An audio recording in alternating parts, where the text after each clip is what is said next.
संजीवयत् अखिलशक्तिधरस्वधाम्ना अन्यांश हस्तचरणश्रवणत्वगादीन् प्राणान्नमो भगवते पुरुषाय तुभ्यम् उग्रं वीरं महाविष्णुं ज्वलन्तं सर्वतोमुखं नरसिंहं भीषणं भद्रं मृत्युं नमाम्यहम्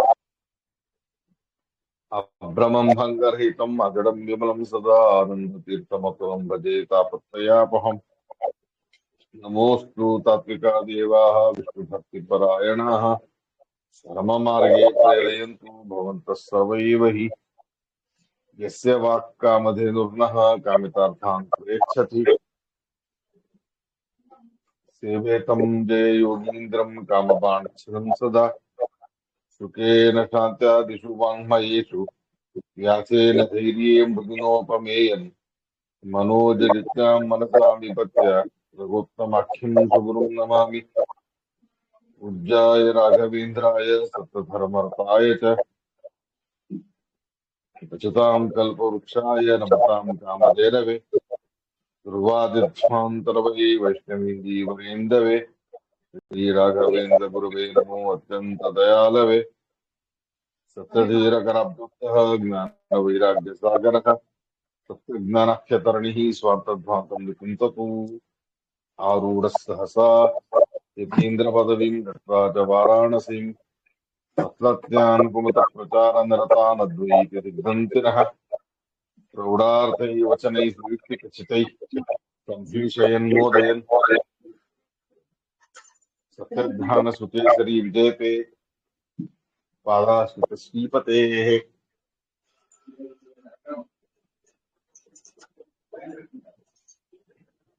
सताभिघ्नकराब्जोत्थान् पञ्चाशद्वर्षपूजकान् सत्यप्रमोदतीर्थार्यान् नौमिन्याय सुधारतान् बन्धुत्वं गुरुरिष्टदैवतमिति तत्पादपङ्कीरुहम् प्राप्तं मां परिपालयेति सततं याचे निबद्धाञ्जलिः चित्तं मद्गुणदोषचिन्तनविधौ जुडन्मनर्माकृताः ఈస్త్యాత్మగురో తుదంగరియుగలం ప్రాణమే సద్గతి. సరిగ్గా వస్తుందా ఆంధ్రరావు గారు అంతా? సార్ వస్తుంది వస్తుంది. వేదేశ ముని సత్పాద సేవా సంప్రాప్త వైభవ యాదవార్యాన్ వరసుధా టీకాకారాన్ వయం నుమః. పృథ్వీమండల మధ్యస్థాః పూర్ణబోధమతానుగాః వైష్ణవాః విష్ణుహృదయాః తాం నమస్తే గురున్ మమ. శ్రీ గురుభ్యో నమః. సృష్టస్థితప్రేయః నియతమో బంధమోక్షాక్షయస్మాత్ తస్య శ్రీ బ్రహ్మరుద్ర ప్రభుతిః స్వరనరద్విషేషత్వాత్మకస్య విష్ణోర్వ్యస్తాస్తమస్తాః సకలగుణనిధి సర్వదోషవ్యపేతః పూర్ణానందో అవ్యయో యో గురుపరమక్షింతయేతం మహాంతం జన్మాద్యస్య యతోన్మయాదితరతశ్చాప్తేష్వవిఘ్నస్వరాట్ తేనే బ్రహ్మరదాయ ఆదికవయే ముహ్యంతి యం సూరయః తేజో వారిమృదాం యథా వినిమయో యత్పత్తి సర్గో మృషా ధామ్నా స్వేన సదా నిరస్తపోకం సత్యం పరం ధీమహి. ధర్మ ప్రోజ్యతకైతవోత్త పరమో నిర్మత్సరాణాం సతాం వేద్యం వాస్తవమత్ర వస్తు శివనం మూలనం. श्रीमद्भागवते महामुनिकृते किं वा परैरीश्वरः सद्यो रुद्धमरुध्यते यत्र कृतिभिः शुश्रूषुभिस्तक्षणात् वन्दे पद्मकरा प्रसन्नवदनां सौभाग्यदां भाग्यदां हस्ताभ्याम् अभयप्रदां मणिगणैर्नानाविधैर्भूषितां भक्ताभीष्टफलप्रदां हरिहरब्रह्मादिभिः सेवितां पार्श्वे पङ्कजशङ्खपद्मनिधिभिर्युक्तां सदा शक्तिभिः यं प्रव्रजन्तमनुपेतमपेतकृत्यं द्वैपायनो विरहकातर आजुहाव पुत्रेति तन्मयतया तरवोऽपि नेदुः तं सर्वभूतहृदयं मुनिमानतोऽस्मि. यस्वानुभावमखिलश्रुतिसारमेकम् अध्यात्मदीपमतिचिकीर्षतां तमोन्धं संसारिणां करुणयाः पुराणगुह्यं तं व्याससूनुमुपयामि गुरुं मुनीनाम्. स्वस्तिसुतताम् अखिलसन्मङ्गलानि भवन्तु. लोकैकपठनश्रवणमात्रेण वक्तुश्च श्रोतॄणां निखिलकलिकृतकल्मषापनूदनपटुतरे धर्माद्यखिलपुरुषार्थसाधनीभूते श्रीमन्महाभागवते तृतीयस्कन्धे अग्निकिञ्चित् पूर्वकथाप्रमेयानुवादः. श्रीगुरुभ्यो नमः.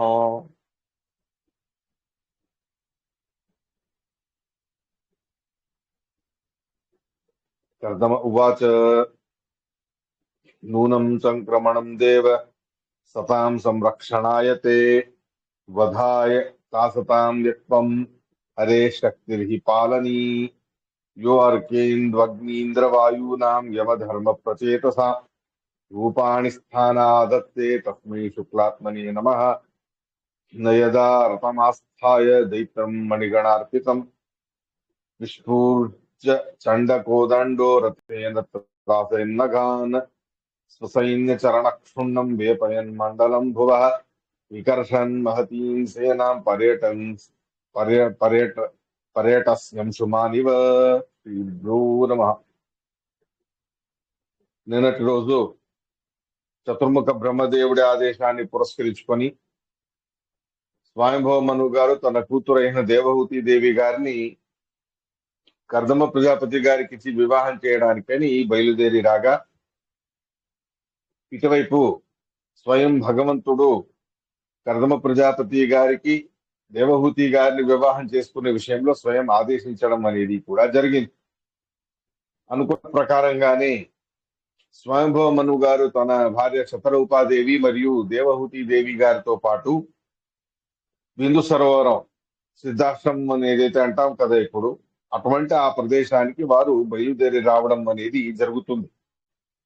అలా ఉండగా కర్దమ ప్రజాపతి గారు వచ్చిన స్వయంభవ మను గారికి స్వాగతాన్ని పలుకుతూ విశేషంగా చక్రవర్తుల్లో భగవంతుడి రాజరాజేశ్వర రూపమైన పరమాత్ముడి సన్నిధానం అనేది ఉంటుంది అని చెప్పి ఆ స్వయంభవ మను గారిని వారిలో ఉండేటటువంటి పరమాత్ముడిని ఉద్దేశంగా పెట్టుకొని చాలా సుందరమైన స్తోత్రాన్ని వారు చేస్తారు.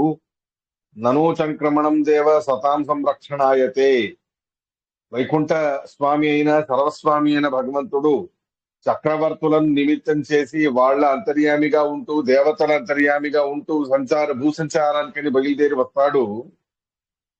అలా భగవంతుడు ఈ చల ప్రతిమల వలె ఉండే తన సన్నిధానం ఉండేటటువంటి ఈ పరాక్రమవంతులైన చక్రవర్తులను విశేషంగా నిమిత్తం చేసి భూ సంచారం అనేది చేస్తూ ఉంటాడు. ఎందుకలా అని అడిగితే ధర్మ సంరక్షణ కోసం. ఏ రకంగా కృష్ణ పరమాత్ముడు చెప్తాడు కదా, అలాంటి అధర్మం పెరిగిపోయినప్పుడు ఆ అధర్మాన్ని నాశనం చేయడానికి యదా ధర్మస్య గ్లానిర్భవతి భారత అభ్యుత్థానం అధర్మస్య తదాత్మానం సృజామ్యం అని చెప్పిన ప్రకారంగా దుష్ట శిక్షణ కోసం శిష్ట రక్షణ కోసం అని సంచారం అనేది చేస్తాడు ఆ పరమాత్మ. ఎందుకు అంటే సర్వకర్తృత్వము సర్వ కార్యకలాపాలు పరమాత్ముడి అధీనమై ఉన్నప్పటికీ కూడా ఆయనే సర్వం చేసేటప్పటికీ కూడా విశేషంగా చక్రవర్తుల్లో పాలన రూపంగా తన విష్ణు రూపాన్ని విశేషంగా రాజరాజేశ్వర రూపముతో వారిలో పెట్టి దుర్జనులను దమనం చేయడానికి, ధర్మ సంరక్షణ చేయడానికి, సజ్జనుల సంరక్షణ చేయడానికని ఈ రకంగా సంచారం అనేది చేస్తాడు ఆ భగవంతుడు. కేవలం చక్రవర్తులు మాత్రమే కాదు, ఆ చక్రవర్తుల్లో ఆ దేవతలలో సప్తాభిమాని దేవతలలో వాళ్ళ అంతర్యామిగా అదే రూపాలతో ఉంటూ వాళ్ళ చేత సర్వ జగత్ పాలన అనేది చేస్తాడు ఆ భగవంతుడు. అలాంటి వారి బింబ రూపమైనటువంటి శుక్లాత్మనే శుక్లనామకుడైన పరమాత్ముడికి నమస్కారం అని చెప్పి మమస్వామి హరినిత్యం సర్వస్వ పతిరేవచ అనే అనుసంధానాన్ని విశేషంగా శ్రీమదాచార్యులు వారు ఏదైతే మనకి చెప్పి ఉన్నారో అది కర్దమ ప్రజాపతి గారు ఆచరణలో కూడా పెట్టి ఉన్నారు. తమ అంతర్యామి అయిన పరమాత్మునే సర్వాంతర్యామిగా ఉన్నటువంటి వాడిగా భావించి విశేషంగా ఇలా స్తుతించడం అనేది చేయగా స్వయంభవ మను గారు కూడా పరమచేతన ప్రతిమైనటువంటి కర్దమ ప్రజాపతి గారి అంతర్యామి అయిన పరమాత్ముని ఉద్దేశంగా పెట్టుకొని విశేషంగా వారి అంతర్యామి అయిన పరమాత్ముని స్తుతించడం అనేది చేస్తారు. బ్రహ్మా సృజత్ స్వముఖతో యుష్మానస్తత్ పరీక్షయ తత్రాణాయ సృజత్సాస్మాన్ 2000 సహస్రపాత్. బ్రహ్మదేవుడి ముఖము నుండి పరబ్రహ్మ ముఖము నుండి మీరందరూ బ్రాహ్మణులు పుట్టి ఉన్నారు. మిమ్మల్ని సేవించుకొని మిమ్మల్ని రక్షించేటటువంటి బాధ్యతగా బాహువులతో శత్రువులైనటువంటి వాళ్ళమైన మేము ఇక్కడ జన్మించడం అనేది జరిగినది. అతో హ్యన్యోన్యమాత్మానం బ్రహ్మక్షత్రం చ రక్షత. మీ తపస్సుతో క్షత్రియుల్ని రక్షణ చేస్తారు, వారి బల పౌరుషాలతో మిమ్మల్ని వారు రక్షణ అనేది చేస్తారు. ఈ రకంగా మా అంతర్యామి అయిన పరమాత్మ, మీ అంతర్యామి అయిన పరమాత్మ మిమ్మల్ని నిమిత్తం చేసి క్షత్రియ కులాన్ని సంరక్షిస్తాడు, క్షత్రియుల్ని నిమిత్తం చేసి బ్రాహ్మణ కులాన్ని సంరక్షిస్తాడు. అటువంటి ఆ పరమాత్ముడి యొక్క మహిమ అత్యంత అపారమైనది అనేటటువంటి అభిప్రాయంతో పరమాత్ముడిని అనుసంధానం చేసి విశేషంగా మిమ్మల్ని చూడాలి చూడాలి అనే కోరికతో వచ్చాను. చూసిన తర్వాత నాకు ఏ రకమైన సందేహం అనేది లేదు. నా కూతురు మీ దగ్గర సుఖంగా ఉంటుందో లేదో అని అల్పమైనటువంటి ఒక సందేహం ఉండేది. మీలాంటి తపస్సంపన్నుల్ని చూసిన తర్వాత ఇక నిశ్చింతగా నేను నా కూతుర్ని మీకిచ్చి వివాహం అనేది చేస్తాను. ఈవిడ అన్నదమ్ములు, ఈవిడికి 2 అన్నలు ఉన్నారు. ప్రియవ్రత, ఉత్తానపాద అనేటటువంటి అన్నలు ఉన్నారు. ఈవిడికి చెల్లెళ్ళు కూడా ఉన్నారు, ఆకూతి, ప్రసూతి అనేటటువంటి వారు. అలాంటి బంధు సమేతమైనటువంటి వాళ్ళమై మేము మీకు మా కూతురైనటువంటి ఈవిడిని కన్యాదానంగా ఇస్తాము అని చెప్పి స్వయంభవ మనువు గారు ప్రస్తావించగా కర్దమ ప్రజాపతి గారు కూడా ఎంతో సంతోషించి ఈ దేవహూతి దేవి గారి యొక్క అద్భుతమైన సౌందర్యాన్ని నిదర్శనంగా చెప్పే రీతిలో ఒక ఇతిహాసాన్ని, ఒక పూర్వ ఘటనని చెబుతారు. ఒకసారి దేవహూతి దేవి గారు తమ తండ్రి గారి కోట మీద, తమ తండ్రి గారి మహలు మీద కందుక మీద చేతిలో ఒక బాల్ పట్టుకొని ఆటాడుతూ ఉండగా విశ్వావసు అనేటటువంటి ఒక గంధర్వుడు ఆ పైన విమానంలో వెళుతూ వెళుతూ ఈవిడ్ని ఒక చూపు చూశాడు. ఈవిడ్ని ఒకసారి దర్శించుకున్నాడు. ఆవిడ సౌందర్యానికేనే మూర్ఛపోయి ఆ విమానం మీద నుండి తను కింద పడిపోవడం అనేది జరిగింది. విశ్వావసుర్ నెపతత్ స్వాద్విమాన విలోక్య సమ్మోహ విమూఢ చేతాహ. అటువంటి మహా సౌందర్యం మీ కూతురికి ఉంది అని కర్దమ ప్రజాపతి గారు అంటూ ఉన్నారు. ఇదేంటిది, సామాన్య మనుషుల వలె స్త్రీల సౌందర్యాన్ని ఈయన పొగుడుతూ ఉన్నారే అని అనిపిస్తుంది.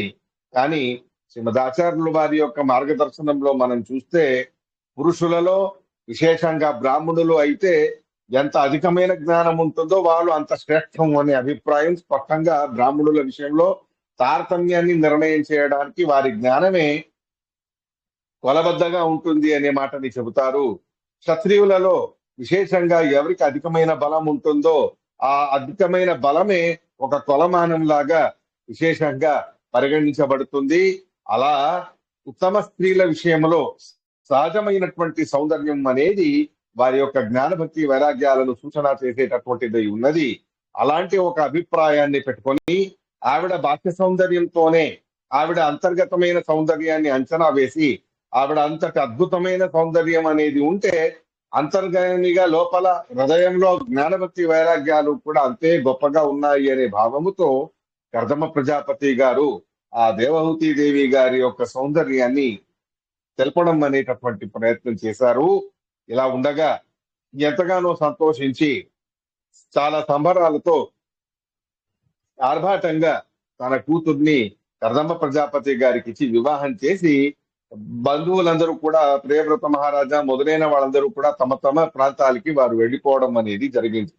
ఇలా ఉండగా ఏ క్షణం తమ తల్లిదండ్రులు తమ ఆశ్రమాన్ని దాటి వెళ్ళిపోయారో ఆ క్షణమే దేవహూతి దేవి గారు తన సర్వ రాజస వైభవాలన్నీ కూడా, రాజస వైభవాలు అంటే రాజుగారికి సంబంధించిన మహల్లో రాణివాసంలో ఉండే వైభవాలన్నింటినీ కూడా పక్కన పెట్టేసి ఆశ్రమ వాసానికి అనుగుణంగా నారవస్త్రాన్ని కట్టుకొని ఎంతో భక్తితో పతివ్రత ధర్మముతో తన భర్తని విశేషంగా పరమాత్ముడి దివ్యమైన అధిష్టానంగా భావించి సేవించుకున్నారు.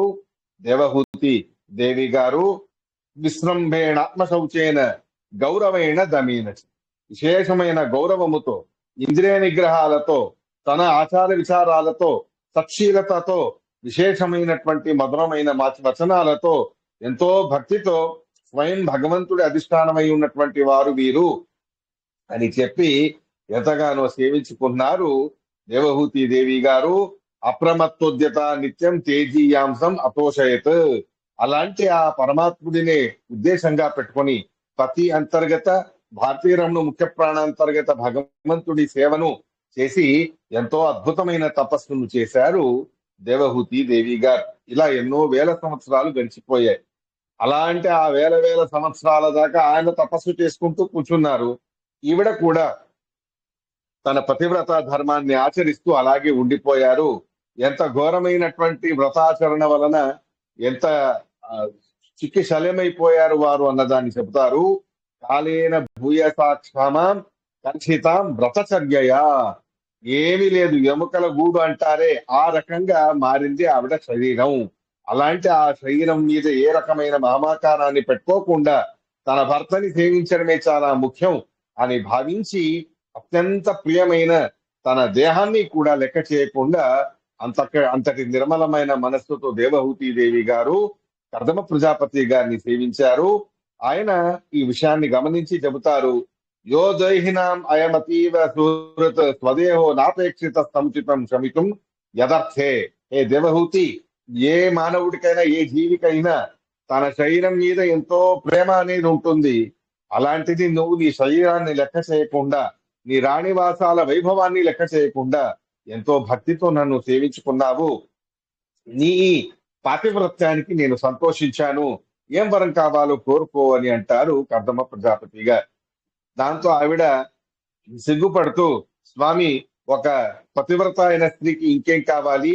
మీ ద్వారా నాకు సత్సంతానం అనేది కలగాలి, అదొకటే నేను కోరుకునేటటువంటి కోరిక అని చెప్పగా, అలాగే కానివ్వు అని అనుగ్రహం చేస్తారు కర్దమ ప్రజాపతి గారు. ఆ క్షణానికేనే వారి యొక్క దివ్యమైనటువంటి భగవంతుడి అనుగ్రహంతో, దివ్యమైన తపస్సుతో కామగామి అయినటువంటి దివ్యమైనటువంటి విమానాన్ని నిర్మాణం అనేది చేస్తారు. 9 అంతస్తులతో ఉండేటటువంటి అద్భుతమైనటువంటి విమానం అది. అలాంటి ఆ విమానాన్ని నిర్మాణం చేసి ఆ విమానంలో ప్రవేశించి నానా రకాలుగా గ్రాహస్థ విహారాలు ఏవైతే ఉన్నాయో వాటిని అనుభవించు అని చెప్పి ఆవిడికి చెబితే, దివ్యోపస్కరణోపేతం సర్వకాల సుఖావహం ఉపరి విన్యస్త అనిలేషు నిలయేషు పృథక్ పృథక్ క్లుప్తై కశిపుదాంతై పర్యంక జనాసని. ఒక అంతస్తులో ఉన్నది మరొక అంతస్తులో లేదు. అలా 9 అంతస్తుల విమానం, వజ్రాలతో చేసినటువంటి అలమారాలు, అద్భుతమైన హంసతూలిక తల్పాలు, సుఖభోగాల కోసం దేవతలకు కూడా అరుదుగా ఉండేటటువంటి అద్భుతమైన సుఖభోగాలతో నిండి ఉన్నటువంటి ఆ విమానాన్ని వారు నిర్మాణం చేయగా ఈవిడ కొంచెం సంకోచం చేసుకుంటారు. ఇంతటి దుర్బలమైన శరీరంతో మీ దగ్గర గార్హస్థ జీవన సుఖాన్ని నేను ఎలా అనుభవించగలను అని చెప్పగా, బిందు సరోవరంలో నువ్వు స్నానం చెయ్యి అని చెప్పి పంపించారు. మునిగి లేచే లోపే ఆవిడ చుట్టూ 2000 మంది దాసీమణులు అనేవాళ్ళు దివ్యమైన రూపాలతో ఉన్నారు.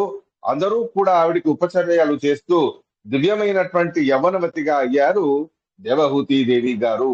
అలాంటి ఆ దేవహూతి దేవి గారికి 9 రూపాలుగా ఆవిడ్ని విభాగం చేసి, తను 9 రూపాలుగా విభాగం చేసుకొని, నవధ ఆత్మానం మానవీం సురతోత్సుకం రామం నిరమయేంద్రేమే వర్షపూగాన్ ముహూర్తవత్.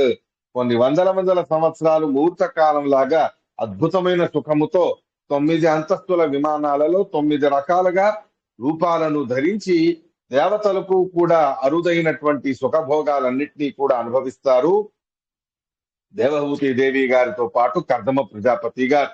ఈ రకమైనటువంటి ప్రాపంచికమైన దైహికమైన సుఖభోగాలు, గృహస్థ ధర్మాల్ని అనుభవించేటప్పటికీ కూడా మనస్సులో వారికి వైరాగ్యం అనేది కించిత్తు కూడా లోపము అనేది కాలేదు. అలా ఉండగా ముందే చెప్పిన ప్రకారంగా మీకు సంతానం అనేది కలిగేంత వరకే మీ కూతురి దగ్గర నేను ఉంటాను, మీ కూతురికి సంతానం కలిగిన తర్వాత నేను సన్యాసాన్ని తీసుకుంటాను అని ముందే వాగ్దానాన్ని తీసుకున్నారు కర్దమ ప్రజాపతి గారు. అనుకున్న ప్రకారంగానే దేవమాన ప్రకారంగా 100 సంవత్సరాల దాకా సుఖభోగాలన్నీ అనుభవించగా, ఇక నేను సన్యాసానికి సిద్ధతలు చేసుకుంటాను అని అంటారు కర్దమ ప్రజాపతి గారు. అప్పటికే ఆ కర్దమ ప్రజాపతి గారి ద్వారా దేవహూతి దేవి గారికి 9 మంది కూతుళ్ళు అక్కడ ఆల్రెడీ జన్మించి ఉన్నారు. అలాంటి 9 మంది కూతుళ్ళని అందరినీ కూడా చక్కగా వివాహం చేయించి అన్ని రకాల సుఖభోగాలు, నానా రకాలుగా సంతానం కలిగితే ఏ సుఖమో, వాళ్ళ వివాహాలు చేస్తే సుఖం కలిగేది ఏంటో, మొత్తానికి గృహస్థ ధర్మాలకు సంబంధించిన అన్ని సుఖాలను కూడా వారు అనుభవించడం అనేది జరిగింది. సుమారుగా 9 మంది కూతుళ్లను 9 మంది మహానుభావులకు అందరికీ కూడా ఇచ్చి కన్యాదానం అనేది చేస్తారు వారు. వారి పేర్లన్నీ కూడా ఇక్కడ మనకు తెలుపుతారు. మరీచయే కలాం ప్రాదాత్ అనసూయ మతాత్రయే. మరీచి ఋషి గారికి కళ అనే ఆవిడనిచ్చి వివాహం చేశారు. అలాగే ఆ అత్రి ప్రజాపతి గారికి అనసూయాదేవి గారిని ఇచ్చి వివాహం చేశారు. శ్రద్ధ అనే కూతుర్ని అంగిరసుడికి ఇచ్చి వివాహం చేశారు. హవిర్భువ అనేటటువంటి ఆవిడ్ని పులస్తు ఋషి గారికి ఇచ్చి వివాహం చేశారు. పులహాయ గతిం యుక్తాం. పులస్తు ఋషి గారు వేరు, పులహ వేరు. పులహ గారికి గతి అనేటటువంటి ఆవిడిని, యుక్త అనేటటువంటి ఆవిడ్ని క్రతు అనే వారికి, క్రియా అనే క్రియాం సతిం క్రతవేచ క్రియాం సతిం ఖ్యాతించ భృగవే యచ్చద్. క్రతు అనే వారికి క్రియ అనేటటువంటి ఆవిడ్నిచ్చి వివాహం చేయగా, భృగుఋషి గారికి ఖ్యాతి అనే ఆవిడ్నిచ్చి వివాహం చేశారు. వశిష్ఠుల వారికి అరుంధతి దేవినిచ్చి వివాహం చేస్తారు కర్దమ ప్రజాపతి గారు. అథర్వణ ఋషి గారికి శాంతి అనే కూతుర్ని ఇచ్చి వివాహం అనేది చేశారు. ఇలా 9 మంది కూతుళ్లను 9 మంది మహానుభావులందరికీ కూడా ఇచ్చి వివాహం చేసి ఎంతో ఆనందంగా వారిని సాగనంపడం అనేది జరిగినది. ఇలా ఉండగా ఇక నేను సన్యాసాన్ని స్వీకరిస్తాను అని చెప్పగా కొంచెం సంకోచం చేసుకుంటారు దేవహూతి దేవి గారు. తతస్థ ఋషేక్షత కృతదార నిమంత్రితం ప్రాతిష్టన్ నందమాపన్న స్వంసం ఆశ్రమ మండలం శచావతీర్ణ త్రియుగం ఆజ్ఞాయ విభుదర్శవం వివిక్త ఉపసంగ్రమ్య ప్రణమ్య సమభాషత్. ఇలా ఉండగా అప్పటికే దేవహూతి దేవి గారు 9 మంది కూతుళ్ల తర్వాత 10వ సంతానం లాగా భగవంతుణ్ణి కపిల రూపీ పరమాత్ముణ్ణే వారు పొంది ఉండడం అనేది జరిగినది. అలా ఉన్నప్పుడు నీలాంటి మహానుభావులను సేవించుకొని ఎంతో జ్ఞానాన్ని పొందాలి. సంయోగ సంసృతిర్హేతుర్ అసత్సు విహితోంద్రణ సయేవ సాధుశుక్రతో నిస్సంగత్వాయ కల్పతే. నీలాంటి సజ్జనుల దగ్గర అపూర్వమైన భగవత్ తత్వజ్ఞానాన్ని పొందకుండా ప్రాపంచిక సుఖభోగాల్ని కోరుకున్నాను. ఇప్పుడు మీరు సన్యాసాన్ని తీసుకుంటే నాకు తత్వజ్ఞానాన్ని కలగజేసేవారు ఎవరు అని అడగగా, చింతించాల్సిన అవసరం లేదు, నీ గర్భాన కపిల రూపీ పరమాత్ముడే స్వయంగా జన్మించబోతున్నాడు, ఆయనే నీకు తత్వజ్ఞానాన్ని ఉపదేశం చేస్తాడు అని చెప్పి అనుగ్రహం చేసి బయలుదేరుతారు కర్దమ ప్రజాపతి గారు. అనుకున్న ప్రకారంగానే శ్రేష్టమైనటువంటి ముహూర్తంలో కపిలనామక పరమాత్ముడు అక్కడ విశేషంగా అవతరించడం అనేది జరిగినది. ఆ శుక్లరూపీ పరమాత్ముడే కపిలనామకుడే అవతరించగా ఆయనని నమస్కరించుకొని అక్కడి నుంచి అనుమతి తీసుకొని సన్యాసాన్ని స్వీకరించేస్తారు కర్దమ ప్రజాపతి గారు. ఇలా ఉండగా ఇక్కడ సిద్ధాశ్రమంలో కపిల రూపీ పరమాత్మ దేవహూతి దేవి గారు మాత్రమే ఉండగా, ఆ భగవంతుడి దగ్గర వెళ్లి తత్వజ్ఞానాన్ని అడగాలి అంటే ఎంతో సంకోచం, భయం కలిగింది దేవహూతి దేవి గారి.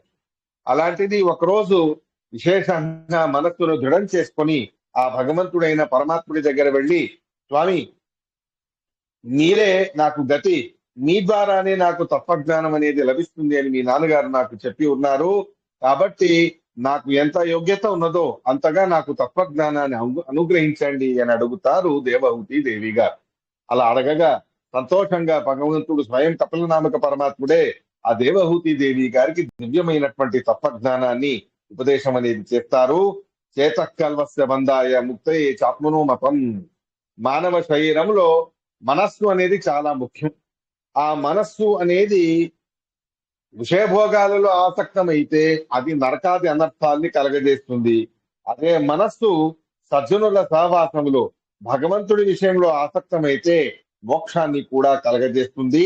గుణేషు సక్తం బంధాయ తేష్వసక్తం హి ముక్తయే అహం మమాభిమానోత్సై కామలోభాది విర్మలై. నేను నాది ఇత్యాదిగా ఉండేటటువంటి అహంకారం, కామ క్రోధ మద మాత్సర్య ఇత్యాదిగా ఉండేటటువంటి దోషములతో పరిహారమైన మనస్సు, శుద్ధమైన మనస్సు అనేది ఉన్నప్పుడే తత్వజ్ఞానం అనేది దాంట్లో ప్రవేశించడానికి సాధ్యమవుతుంది. ఇప్పటికీ మీ మనస్సు శుద్ధమై ఉన్నది. నానా రకాలుగా కామక్రోధ మదమాత్సర్యాలు, అహం మమతాభిమానాలు ఇవన్నీ కూడా దూరమైపోయాయి. మోక్ష ప్రాప్తికి మొట్టమొదలుగా చేయవలసిన పని ఏమిటి అంటే సజ్జనులతో సహవాసం చేయడమే. విశేషంగా మోక్ష ద్వారం అనేది తెలుసుకోండి. ప్రసంగం మదనం పాఠం ఆత్మన కవయో విదు సయేవ సాధుశుక్రతో మోక్ష ద్వారం అపావృతం. అలాంటి ఆ సజ్జనులు ఎలా ఉంటారండి అని అడిగితే, తితిక్షవ కారుణిక సురద సర్వదేహిన తమ కంటే ఉత్తములైన వాళ్ళు, వయస్సులో పెద్దవారు చేసినటువంటి ద్రోహాలను ఏవి మనసులో పెట్టుకోకుండా, తమ తప్పు లేకపోయినా తమని దండించి ఇబ్బంది పెట్టినా కూడా క్షమించి వేసేటటువంటి స్వభావం కలిగిన వారు, ఒకరి దుఃఖాన్ని చూసి మనస్సులో బాధపడేటటువంటి వాళ్ళు, సర్వ ప్రాణులతోనూ కూడా సౌహార్ద్రంతో మెలిసేవారు, సర్వ జీవులతోనూ కూడా సౌహార్ద్రంతో వర్తించేటటువంటి వారు, ఏ రకంగానూ కూడా శత్రుత్వ భావనలు ఏవి కూడా లేనటువంటి వారు, నిరంతరమైనటువంటి భగవద్ ధ్యానాదులతో శాంత స్వభావము కలిగినటువంటి వారు, ఇలాంటి ఈ మహానుభావులందరి లక్షణాలు అనేవి ఇలా ఉంటాయి. అన్నిటికంటే చాలా ముఖ్యమైనది మై అనన్యేన భావేన భక్తిని కుర్వంతి ఏ దృఢాం, నా యందు అచంచలమైనటువంటి భక్తి ఆ సజ్జన పురుషులకు ఉంటుంది. అలాంటి సజ్జనుల సహవాసం అనేది చెయ్యాలి అమ్మా అని అంటాడు కపిలనామక పరమాత్మ. ఎందుకు సజ్జనుల సహవాసం అని అడిగితే, సతాం ప్రసంగాన్ మమ వీర్య సంపదో భవంతి హృత్కరణ రసాయన కథా. సజ్జనుల సహవాసం చేస్తే భగవంతుడి కథలు వినడానికి కుదురుతుంది.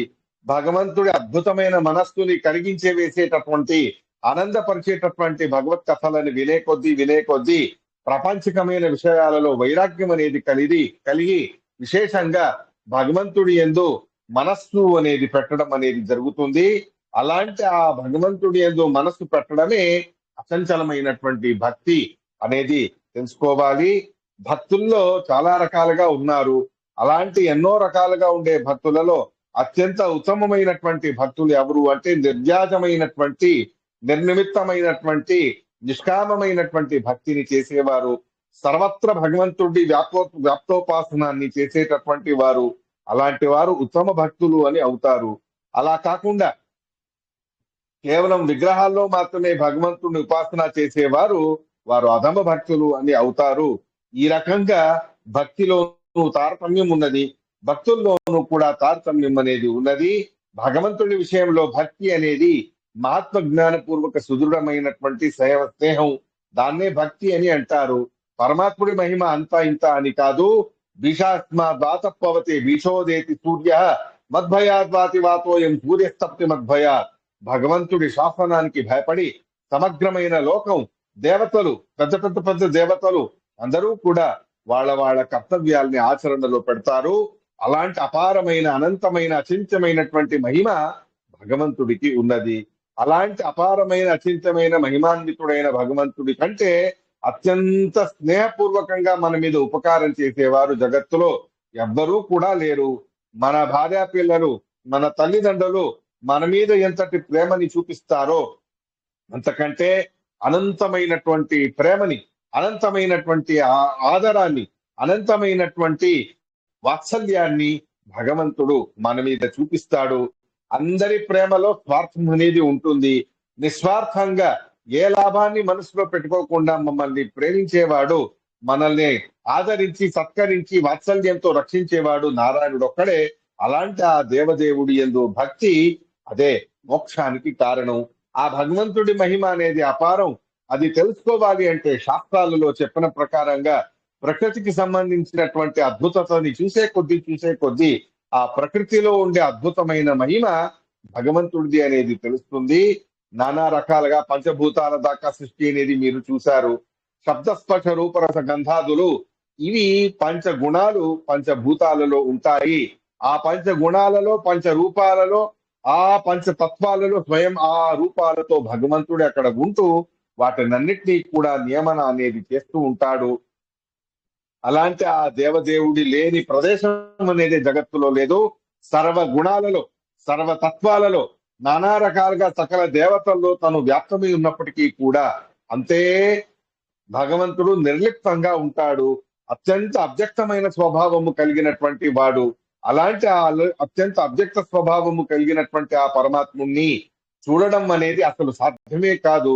కానీ ఎవరు భక్తితో ఆ భగవంతుడిని ధ్యానం చేస్తారో, ఎవరు భక్తితో ఆ భగవంతుడిని ఆరాధన చేస్తారో అలాంటి వారికి తన అచింత అద్భుత శక్తితో భగవంతుడు సాక్షాత్కరించి మోక్షాది పురుషార్థాల్ని కలగజేస్తాడు అనేది తెలుసుకోవాలి. అలాంటి ఏకాంత భక్తులు, అనేకాంతులు అని రెండు రకాలుగా ఉండే భక్తులలో ఏకాంత భక్తులు నిస్వార్థంగా సర్వత్ర వ్యాప్తమైన పరమాత్ముడిని ఉపాసన చేస్తే అనేకాంతులు విగ్రహాల్లో మాత్రమే పరమాత్ముడిని ఉపాసన చేయడం అనేది జరుగుతుంది. ఇలాంటి ఆ దేవదేవుడి మహిమ అంతా ఇంతా కాదు. అద్భుతమైన దివ్యమైన మంగళకరమైన రూపం, అప్రాకృతికమైన దేహం ఆ పరమాత్ముడిది. హాసం హరేర్ అవనత కిలలోక తీవ్ర శోకాక్షు సాగర విశోషణ మత్యుదారం సమ్మోహనాయ రచితం జమాయయాస్య గురుమండలం మనసుతే మకరధ్వజస్య అని చెప్పిన ప్రకారంగా పరమాత్ముడి ఒక్కొక్క అవయవము అప్రాకృతమే. ఆయన అవయవానికి ఆయనకి ఏ భేదం కూడా లేదు. ఆయన మందహాస పూర్వకమైన ముఖాన్ని ప్రతినిత్యం కూడా మనం చింతన అనేది చెయ్యాలి. మందహాసం చేసినప్పుడు ఆయన పెదవుల నుండి వెలువడినటువంటి సన్నటి గాలి ఒకటి చాలు మన అపారమైనటువంటి సంసార సాగరాన్ని శోషణ చేయడానికి. అంతటి అద్భుతమైన మందహాసము ఆ భగవంతుడిది అనేది తెలుసుకొని ఆ మందహాసాన్ని ఎప్పుడు చింతన అనేది చేస్తూ ఉండాలి అమ్మ అని అంటారు సాక్షాత్ కపిలరూపి పరమాత్మ తన తల్లి గారి. ఇక మరణం అనేది సంభవించే సందర్భంలో మన దేహంలో ఉండే తత్వాలు బయట ఉండే తత్వాలు కలిసిపోతాయి.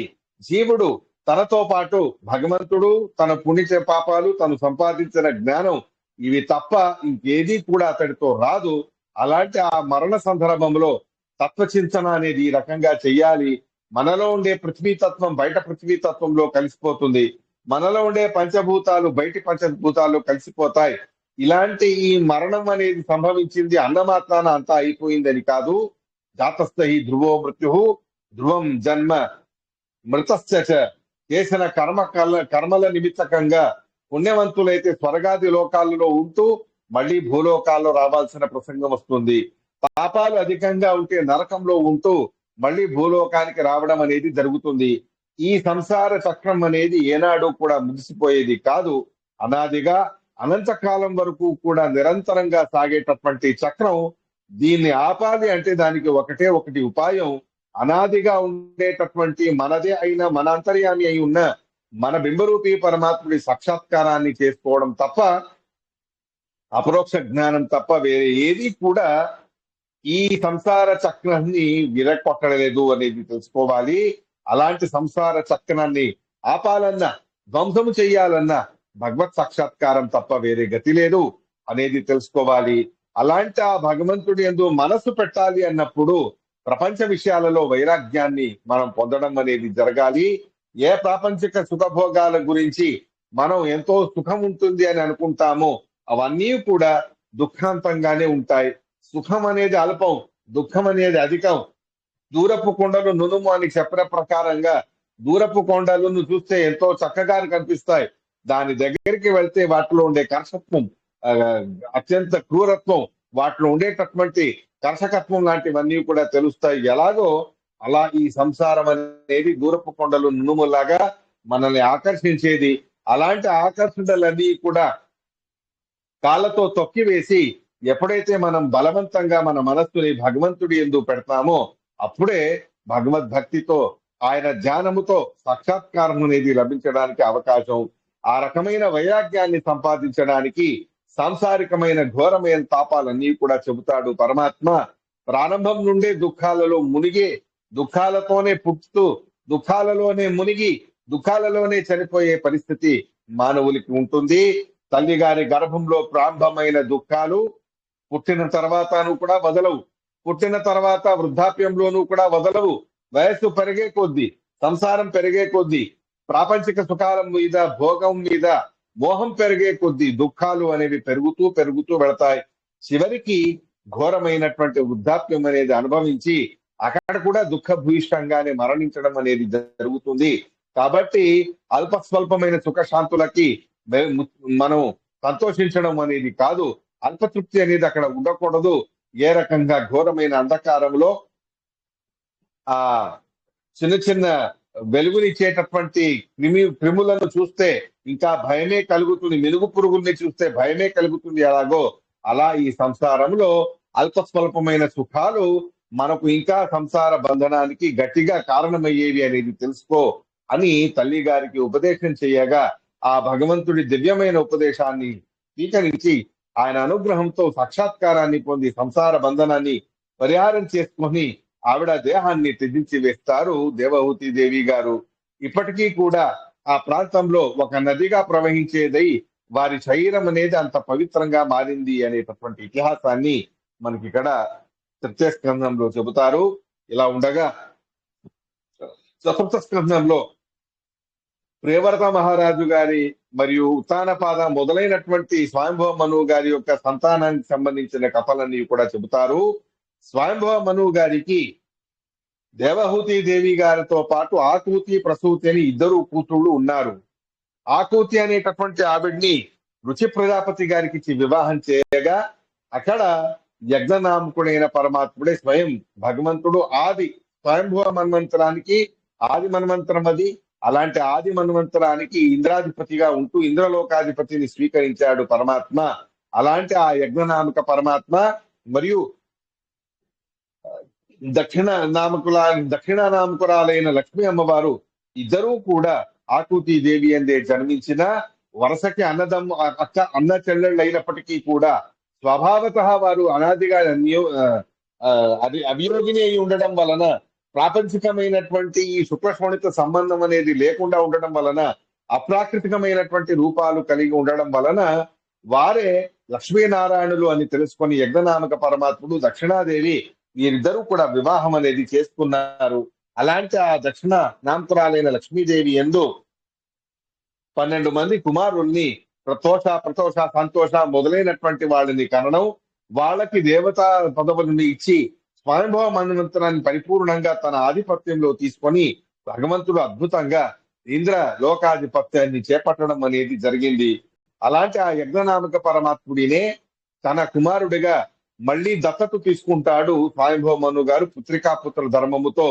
పిల్లలు ఎలాగూ ఉన్నారు, ప్రియవ్రత ఉత్తానపాద, కానీ భగవంతుడి లాంటి సంతానం కలగడం అనేది అపురూపం. కాబట్టి పుత్రికాపుత్ర ధర్మముతో భగవంతుణ్ణి తన కుమారుడిగా పొందడం అనేది జరిగింది. ఇలా ఉండగా స్వయంభవ మను గారి కూతురు మరొకరు ప్రసూతీదేవి అని. ఆ ప్రసూతీదేవి గారిని దక్ష ప్రజాపతి గారికి ఇచ్చి వివాహం అనేది చేశారు. ఆ దక్ష ప్రజాపతి గారికి 60 మంది కూతుళ్ళు. ఆ 60 మంది కూతుళ్లలో 13 మందిని కశ్యప ప్రజాపతి గారికి ఇచ్చి వివాహం చేయగా మరీచి మొదలైనటువంటి ఆ మరీచి ఋషి గారి కుమారుడైన కశ్యప ప్రజాపతి గారికి ఇచ్చి వివాహం చేయగా ఆ కశ్యప ప్రజాపతి గారికి 13 మంది భార్యల్లో నానా రకాలుగా ఉండేటటువంటి జగత్తులో విధమైనటువంటి జీవుల సృష్టి అనేది విస్తారంగా జరగడం అనేది అయింది. ఈ రకమైనటువంటి అద్భుతమైనటువంటి విషయాన్ని ఇక్కడ ప్రస్తావన అనేది చేస్తారు. అలా ఉండగా దక్ష ప్రజాపతి గారికి విశేషంగా సతీదేవి అనేటటువంటి కూతురు కూడా ఉండేవారు. కానీ సతీదేవి రుద్రదేవుడికి వివాహం అనేది చేయగా ఆ రుద్రదేవుడి యందు సంతానాన్ని కలగకుండానే సతీదేవి గారు దేహాన్ని త్యజించవలసినటువంటి ప్రసంగం అంతా వచ్చింది.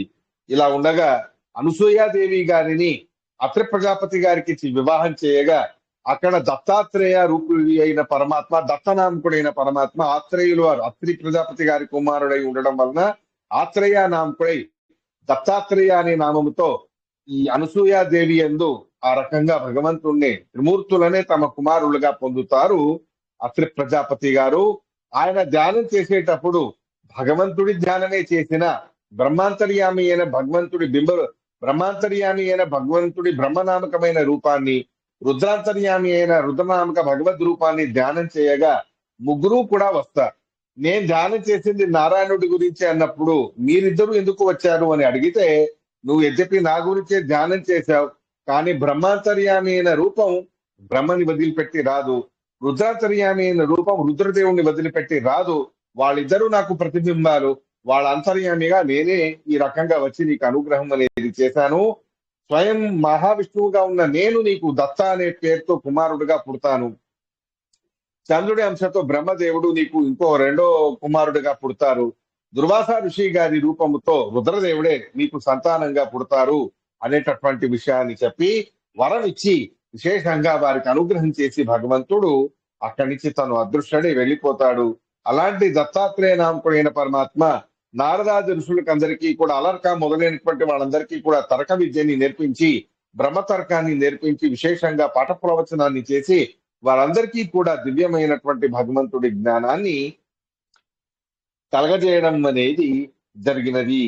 ఇలా ఉండగా ఆ సతీదేవి గారు రుద్రదేవుని వివాహం చేసుకున్నాక ఎందుకు ఆవిడ అల్పాయుష్తోనే మరణించాల్సిన అవసరం వచ్చింది అని అడిగితే, మొదటి నుంచే దక్ష ప్రజాపతి గారికి రుద్రదేవుడి మీద అంత సదభిప్రాయం అనేది లేదు.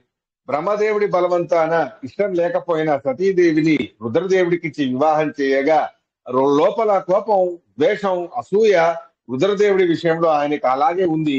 అలాంటి ఆ ద్వేషం రోజు రోజుకు పెరుగుతూ విశేషంగా ప్రజాపతులకు అధిపతి అయి ఉండడం వల్ల ఇంకా అధికంగా అధికారంతో అహంకారం ఇంకా బాగా పెరిగిపోయింది దక్ష ప్రజాపతి గారికి.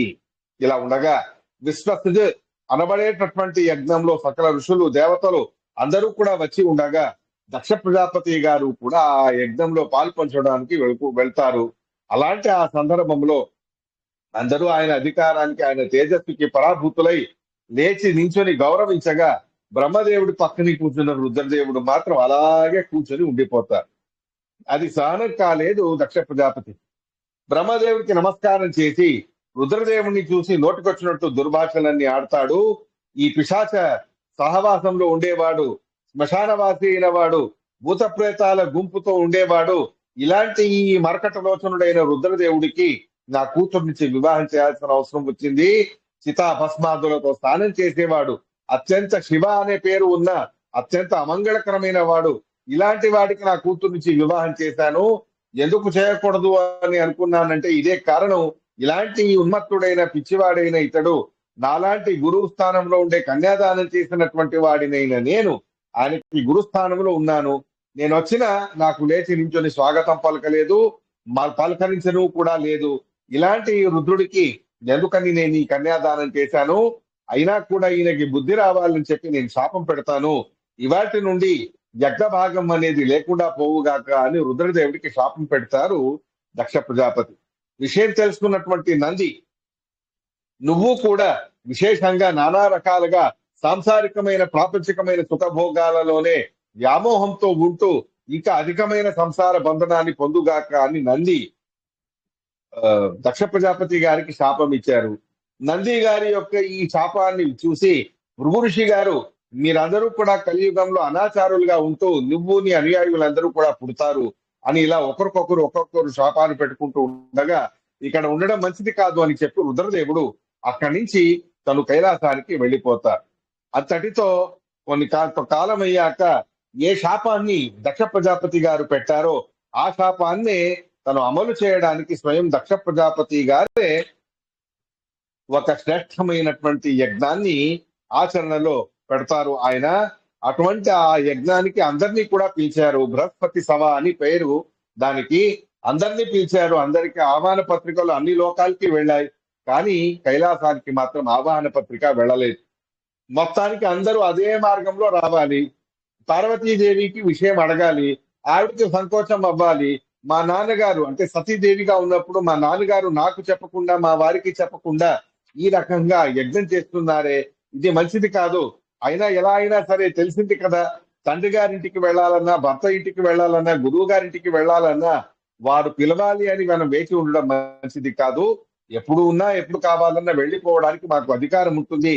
కాబట్టి తండ్రి గారిగా నాకు, గురువు గారిగా మీకు ఉన్న దక్ష ప్రజాపతి గారింటికి వెళదాం, అక్కడ మనం యజ్ఞాన్ని చూసి పాల్పంచుకుందామని చెబితే రుద్రదేవుడు అంటారు, మీరు చెప్పింది నిజమే సతీదేవి, కానీ ఒకవేళ మన మీద ఆత్మాభిమానాలు ఉన్నాయి, ప్రేమాభిమానాలు ఉన్నాయి అంటే అలా అనుకోవచ్చు. కానీ దక్ష ప్రజాపతికి నా మీద బాగా కోపం అనేది ఉంది. నన్ను వివాహం చేసుకోవడం వల్ల నీ మీద కూడా కోపం అనేది ఉంది.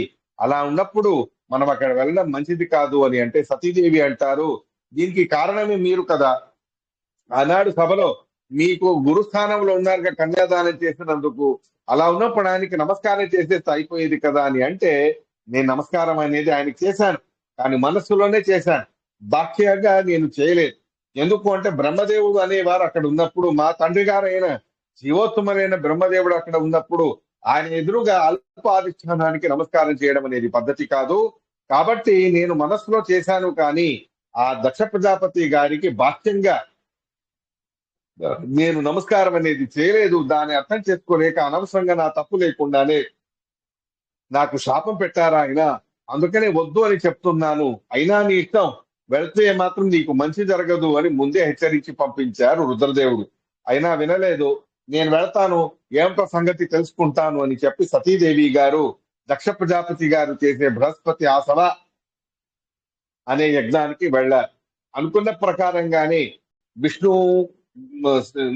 విష్ణవే నమః, బ్రహ్మణే నమః అని చెప్తూ అందరికీ ఆహుతులు ఇచ్చాడు. బ్రహ్మదేవుడి తర్వాత గరుడశేషుడికి ఇచ్చారు. రుద్రదేవుడికి మాత్రం ఆహుతిని ఎగరగొట్టేసి ఇంద్రదేవుడికి ఇంద్రాయ స్వాహ అనేటటువంటి ఆహుతిని ఇస్తాడు దక్ష ప్రజాపతి. అది చూసి అన్యాయం ఇది, అధర్మం ఇది, రుద్రదేవుడి కంటే చాలా చిన్నవాడు ఇంద్రదేవుడు, తారతమ్యానికి విపరీతంగా మీరు యజ్ఞం చేస్తున్నారు, ఇది పద్ధతి కాదు అని చెప్పి ఆ సతీదేవి ఎంత చెప్పినా వినకుండా నోటికొచ్చినట్టు రుద్రదేవుడిని తిడతారు. అలాంటి ఆ దుర్భాషలన్నీ కూడా విని చాలా బాధపడతారు సతీదేవి. అంటారావిడ, కర్ణోపిధాయ నిర్యాత్ యదకల్య ఈశే ధర్మావితర్య ఘృణిభిర్ద్రభిరస్యమానే సింజాత్ ప్రసహ్య రుషతి మతతాం ప్రముచ్యేత్ జిహ్వామసూనపి తతో విసుజేత్స ధర్మ. మన ఎదురుగా ఎవరైనా మన గురువులను, మనకంటే ఉత్తములను నిందన అనేది చేస్తూ ఉంటే తప్పు లేకుండా అనవసరంగా చెవులు మూసుకొని అక్కడి నుంచి వెళ్ళిపోవాలి. చేతనైతే వారి నాలుకని కత్తిరించి వెయ్యాలి. అలా కాని పక్షాన ప్రాణాలే వదిలిపెట్టినా తప్పు లేదు.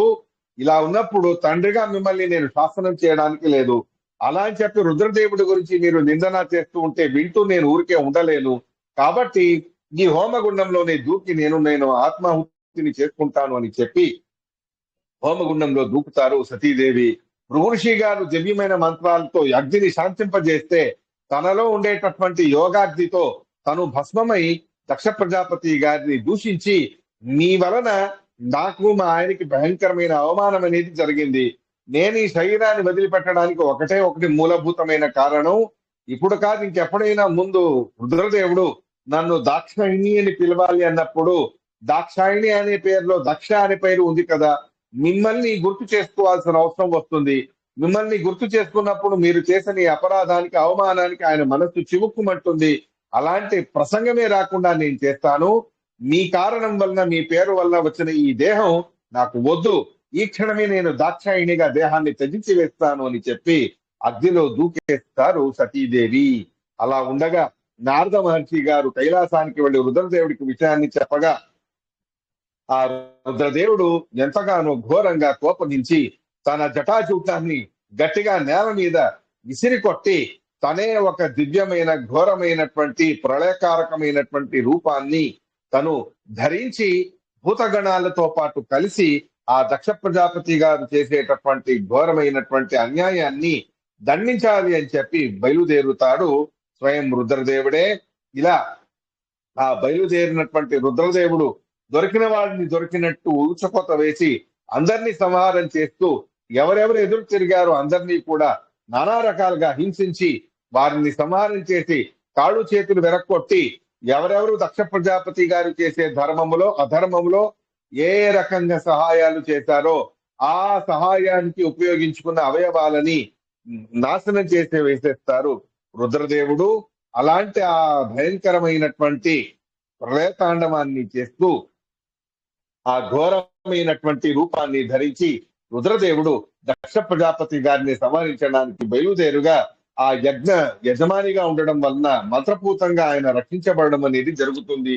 అలాంటప్పుడు తన మూల రూపాన్ని స్మరించుకొని ఒకే ఒక వేటుతో ఆ దక్ష ప్రజాపతి గారి శిరస్సును ఖండించి వేసి అక్కడి నుంచి తిరిగి కైలాసానికి వచ్చేస్తాడు రుద్రదేవుడు. ఈ రకమైనటువంటి ఆ ఘోరమైనటువంటి రుద్రదేవుడి యొక్క అట్టహాసాన్ని విని భయకంపితులై అందరూ కాళ్ళు చేతులు వెరక్కొట్టుకొని, భృగుఋషి గారు మీసాలు పోగొట్టుకొని, భగా కళ్ళు పోగొట్టుకొని, ఇలా నానా రకాలుగా పూష దంతాలను పోగొట్టుకొని ఘోరమైనటువంటి భయంకరమైన అపాయానికి వాళ్ళందరూ కూడా గురి అవ్వడం అనేది జరిగినది. ఇలా ఉండగా ఈ రకమైన అవయవాలతో కాళ్ళు చేతులు వెరక్కొట్టుకొని ప్రాణాలు కోల్పోయి ఈ పరిస్థితులు మేము ఉన్నాం, ఇలాంటి ఈ పరిస్థితుల్లో మమ్మల్ని రక్షించేది ఎవరా అని చెప్పి పరమేశ్వరుడి యొక్క కోపాన్ని శాంతింపజేయడానికి బ్రహ్మదేవుడితో పాటు అందరూ కూడా కైలాసానికి వెళతారు.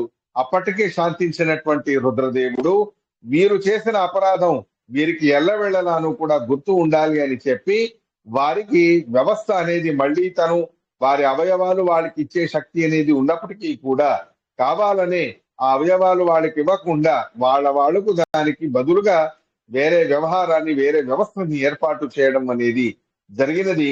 భృగు ఋషి గారికి ఆ బత్త అంటారు, ఆ బియ్యపు ఏదైతే ధాన్యపు వృక్షం ఉంటుందో ఆ ఆ రకమైనటువంటి నారాలతోనే ఆయన మీసం పెట్టుకోవడం, ఒకరి చేత్తో మరొకరు ఉపయోగించుకోవడం, ఒకరి కళ్ళతో ఇంకొకరు చూడడం, ఇలా ఒక వ్యవస్థ అనేది చేసి చివరికి ఆ దక్ష ప్రజాపతి గారికి మేకపోతూ తలకాయని పెట్టి వారికి ప్రాణరక్షణ అనేది చేస్తాడు రుద్రదేవుడు.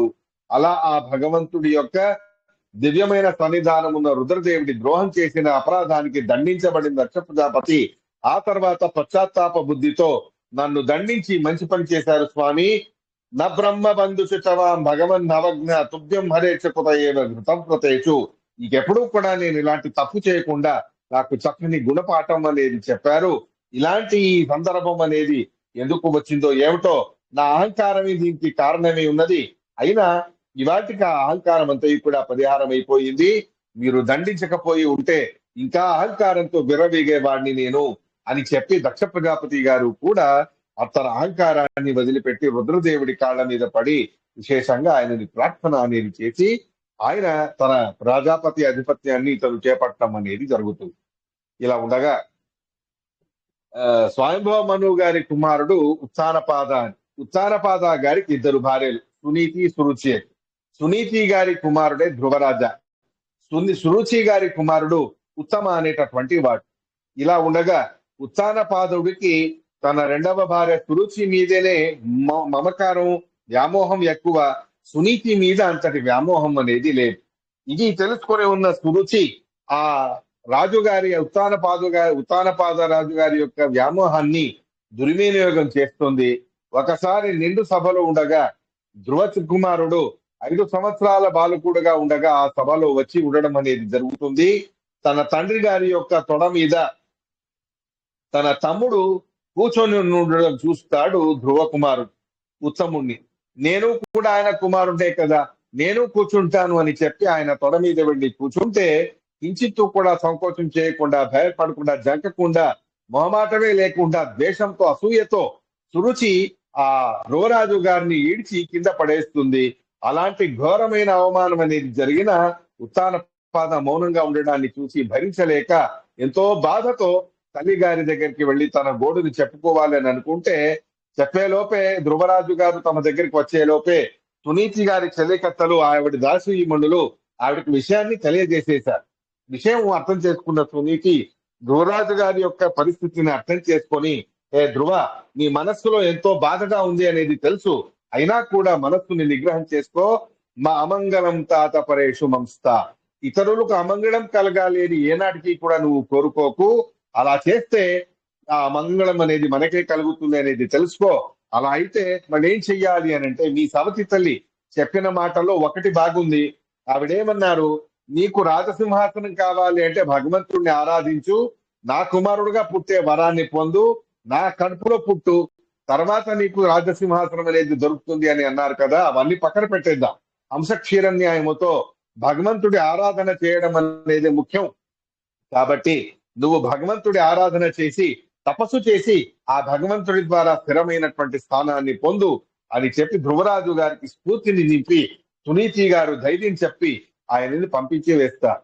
ఎవరికి చెప్పకుండా ఆ 5 సంవత్సరాల బాలకుడైన ధ్రువుడు వనానికి వెళ్ళిపోతారు. దారిలో నారద మహర్షి గారు కలవగా ఆయన మార్గదర్శనాన్ని పొంది, ఆయన ద్వారా ఉపదేశాన్ని పొంది, ఆయన అనుగ్రహంతో మధువనం అనేటటువంటి వనానికి వెళ్ళి అక్కడ భగవంతుడి యొక్క మట్టితో చేసిన విగ్రహాన్ని పెట్టుకొని దివ్యమైనటువంటి తపస్సుని చేస్తారు. 6 నెలల దాకా ఘోరమైనటువంటి తపస్సు ఆ ధ్రువ కుమారుడు తను చేస్తాడు. మొదటి నెలలో 3 రోజులకు ఒక్కసారి కపిత్త ఫలాన్ని తిని ఆ తర్వాత తపస్సు చేయడం, ఇది మొదటి నెలలో జరిగినది. రెండో నెల అనేది వచ్చినప్పుడు 6 రోజులకు ఒకసారి గడ్డిని, ఆకుల్ని తిని తపస్సు చేశాడు. 3వ నెల వచ్చిన వెంటనే 9 రోజులకి ఒకసారి ఒక గుక్కెడు నీళ్లు తాగి తపస్సు చేశాడు. 4వ నెల వచ్చిన వెంటనే 12 రోజులకు ఒక్కసారి శ్వాసోచ్ఛ్వాసాన్ని చేసి తపస్సు చేశాడు. ఐదో నెల శ్వాసోచ్ఛ్వాసాన్ని కూడా మానివేసి ఒంటి పాదం మీద ఘోరమైన తపస్సు చేస్తే ఆ తపస్సు యొక్క ప్రభావంతో లోకానికేనే శ్వాస నిరోధం అనేది అయిపోయింది. ఆ రకమైన ధ్రువరాజు గారి మహిమని చాటి చెప్పడానికే దేవతలు ఇలా చేశారు. ఒక రూపముతో పరమాత్ముడి దగ్గరికి వెళ్లి విషయం చెప్పగా వెంటనే భగవంతుడు ఆయనకి దర్శనం ఇవ్వడానికి బయలుదేరి వచ్చాడు. లోపల బింబరూపి పరమాత్ముడిని దర్శించుకుంటున్న ధ్రువరాజు గారు ఎదురుగా స్వయం భగవంతుడే వచ్చి నించున్న ఆయన కళ్ళు తీసి చూడలేదు. అంతలో లోపల ఉండే రూపాన్ని అంతర్ధానం చేయగా ఉలిక్కిపడి కళ్ళు తెరవగా ఎదురుగా సాక్షాత్ అదే రూపంతో భగవంతుడు సాక్షాత్కరించి ఉండడం చూసి ఎంతో సంతోషించి ఏం చెప్పాలో తెలియక అలా స్తబ్దంగా ఉండిపోతాడు ధ్రువరాజు. అంతలో భగవంతుడు తన చేతిలో ఉండే శంఖాన్ని ధ్రువరాజు గారికి స్పృశింపజేసి ఆయనకి అనుగ్రహం అనేది చెయ్యగా యోంత ప్రవిష్ట మమవాత మిమాం ప్రసుప్తాం, నా సకల ఇంద్రియాల్లోనూ కూడా శక్తిహీనమైన ఇంద్రియాలలో నువ్వు ప్రవేశించి నాకు శక్తి సామర్థ్యాల్ని కలిగజేసేవాడివి స్వామి నువ్వు అని నానా విధాలుగా భగవంతుడిని స్తుతించి నాకు స్థిరమైనటువంటి స్థానం కావాలి అని కోరుకోగా ధ్రువలోకం అనేది నీకు ఇస్తాను అని చెప్పి అనుగ్రహం చేస్తాడు పరమాత్మ. కానీ ఆ తర్వాత మనకందరికి శిక్షణ చేయడానికి ఇలా నేను అడిగాను కదా అని చెప్పి మీరెవరు కూడా అలాంటి ప్రాపంచికమైన సుఖాల గురించి ఆరాట పడకండి. భగవంతుడిని అడిగితే జ్ఞానభక్తి వైరాగ్యాలు అడగాలి తప్ప అది కావాలి ఇది కావాలని అడగడం మంచిది కాదు అనే రకంగా లోకమోహకంగా మనకందరికీ కూడా గుణపాఠం చెప్పే రీతిలో తనే మందలించుకునే రీతిలో కొన్ని మాటలన్నీ కూడా చెబుతాడు ధ్రువరాజు. అలాంటి ధ్రువ కుమారుడి తపస్సుకు మెచ్చి పరమాత్ముడి అనుగ్రహాన్ని ఆయన పొందిన విషయం నారద మహర్షి ద్వారా ఉత్తానపాదుడికి తెలియగా ఆయన స్వాగతం కోసం ఆర్భాటంగా అన్ని ఏర్పాట్లు చేస్తారు. ఏ సురుచి ఘోరమైన ద్వేషముతో అసూయతో ధ్రువరాజుని ద్వేషించేదో ఆవిడే విశేషంగా నమస్కారం చేసిన ధ్రువ కుమారుడిని గట్టిగా కౌగిలించుకొని ఆనంద బాష్పాలు రాలుస్తూ ఆయుష్మాన్ భవ అనేటటువంటి ఆనందపూర్ణమైన ఆశీర్వాదాన్ని ఇచ్చారు. ఇదేంటిది అంత ద్వేషించి ఆవిడ ఉన్నట్టుండి ఇలా మారిపోయిందే అని అడిగితే అంటారు శుకాచార్యులు వారు, యస్స ప్రసన్నో భగవాన్ గుణైర్మైత్రాదిభిర్హరి తస్మై నమంతి భూతాని నిమ్నమాప ఇవ స్వయం. ఎత్తు ప్రదేశంలో పడిన నీళ్లు ఎలా సహజంగానే కింది ప్రదేశానికి వెళుతుందో అలా భగవంతుడిని ప్రసన్నం చేసుకున్న వ్యక్తులకు సర్వలోకము కూడా శరణాగతి అవుతుంది. అలాంటిది ఈవిడ ఎంత పెద్ద, ఈవిడ కూడా ఆయనకి అంతగా సంతోషించి శరణాగతి అయ్యారు పరమాత్ముడిని విశేషంగా ఆరాధన చేస్తూ ధ్రువరాజు గారికి ఆ రకమైనటువంటి ఆతురతతో ఆనందంతో విశేషంగా ప్రేమని చూపించారు ఆవిడ అని చెబుతారు. ఇలా ధ్రువరాజు గారి విశేషంగా శింసుమార రూపి భగవంతుడి కూతురు అయినటువంటి భ్రమిని వివాహం చేసుకోగా ఇలా అనేటటువంటి వాయుదేవుడి కుమార్తె ఇలా అనేటటువంటి ఆవిడ ఎందుకు కూడా వివాహం అనేది చేసుకుంటారు. అలా వారిద్దరు ఎందుకు కూడా విశేషంగా సంతానాన్ని వారు పొందడం అనేది జరుగుతుంది.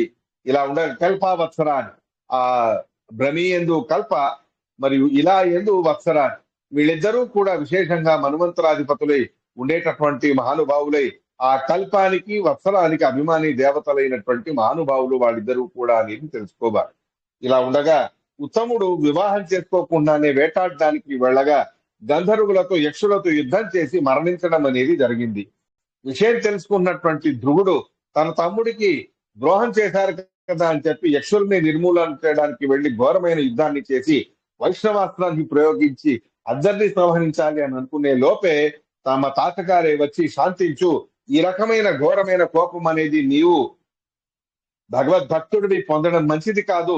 సంయచ్చరోషం భద్రం తే ప్రతీపం శ్రేయసాపనం శృతేన భూయసారాజన్ అగదేన యథామయం. ఈ కోపానికి శాంతి దానికి ఉపాయం అవుతుంది తప్ప కోపం మంచిది కాదు ధ్రువరాజా అని చెప్పగా రెండో క్షణంలోనే అంతటి కోపాన్ని అంతా కూడా పరిహారం చేసుకొని ఆ యక్ష అధిపతి అయినటువంటి కుబేరుడికి విశేషంగా నమస్కారం చేసి కోపములో నేను మిమ్మల్ని తిరస్కరించినట్టయింది, మీ దాసులు మీ సేవకులందరినీ కూడా నేను సంహారం చేసినట్టయింది, ఈ పనికి నన్ను క్షమించండి అని కోరుకోగా కుబేరుడు అప్పటికే సంతోషించి ధ్రువరాజు గారి యొక్క శాంతాన్ని ఆయన యొక్క పశ్చాత్తాప బుద్ధిని చూసి ఎంతగానో ఆనందించి విశేషంగా ఆయనకి అనుగ్రహం అనేది చేస్తారు. అహం త్వం ఇత్యపార్థాధీర్ అజ్ఞాత పురుషస్య హి తద్గచ్చ ధ్రువం భద్రం తే భగవంతం అదోక్షజం భజస్వ భజనీయాంగ్రిం అభవాయ భవచ్చిదం. ఇలా దివ్యమైనటువంటి జ్ఞానం, భక్తి, వైరాగ్యం ఎల్లవేళలా నువ్వు కూడా నీకు ఎప్పుడు ఉండుతూ ఎప్పుడు ఉండాలి నీతో పాటు. వృణీహి కామం నృపం మనోగతం.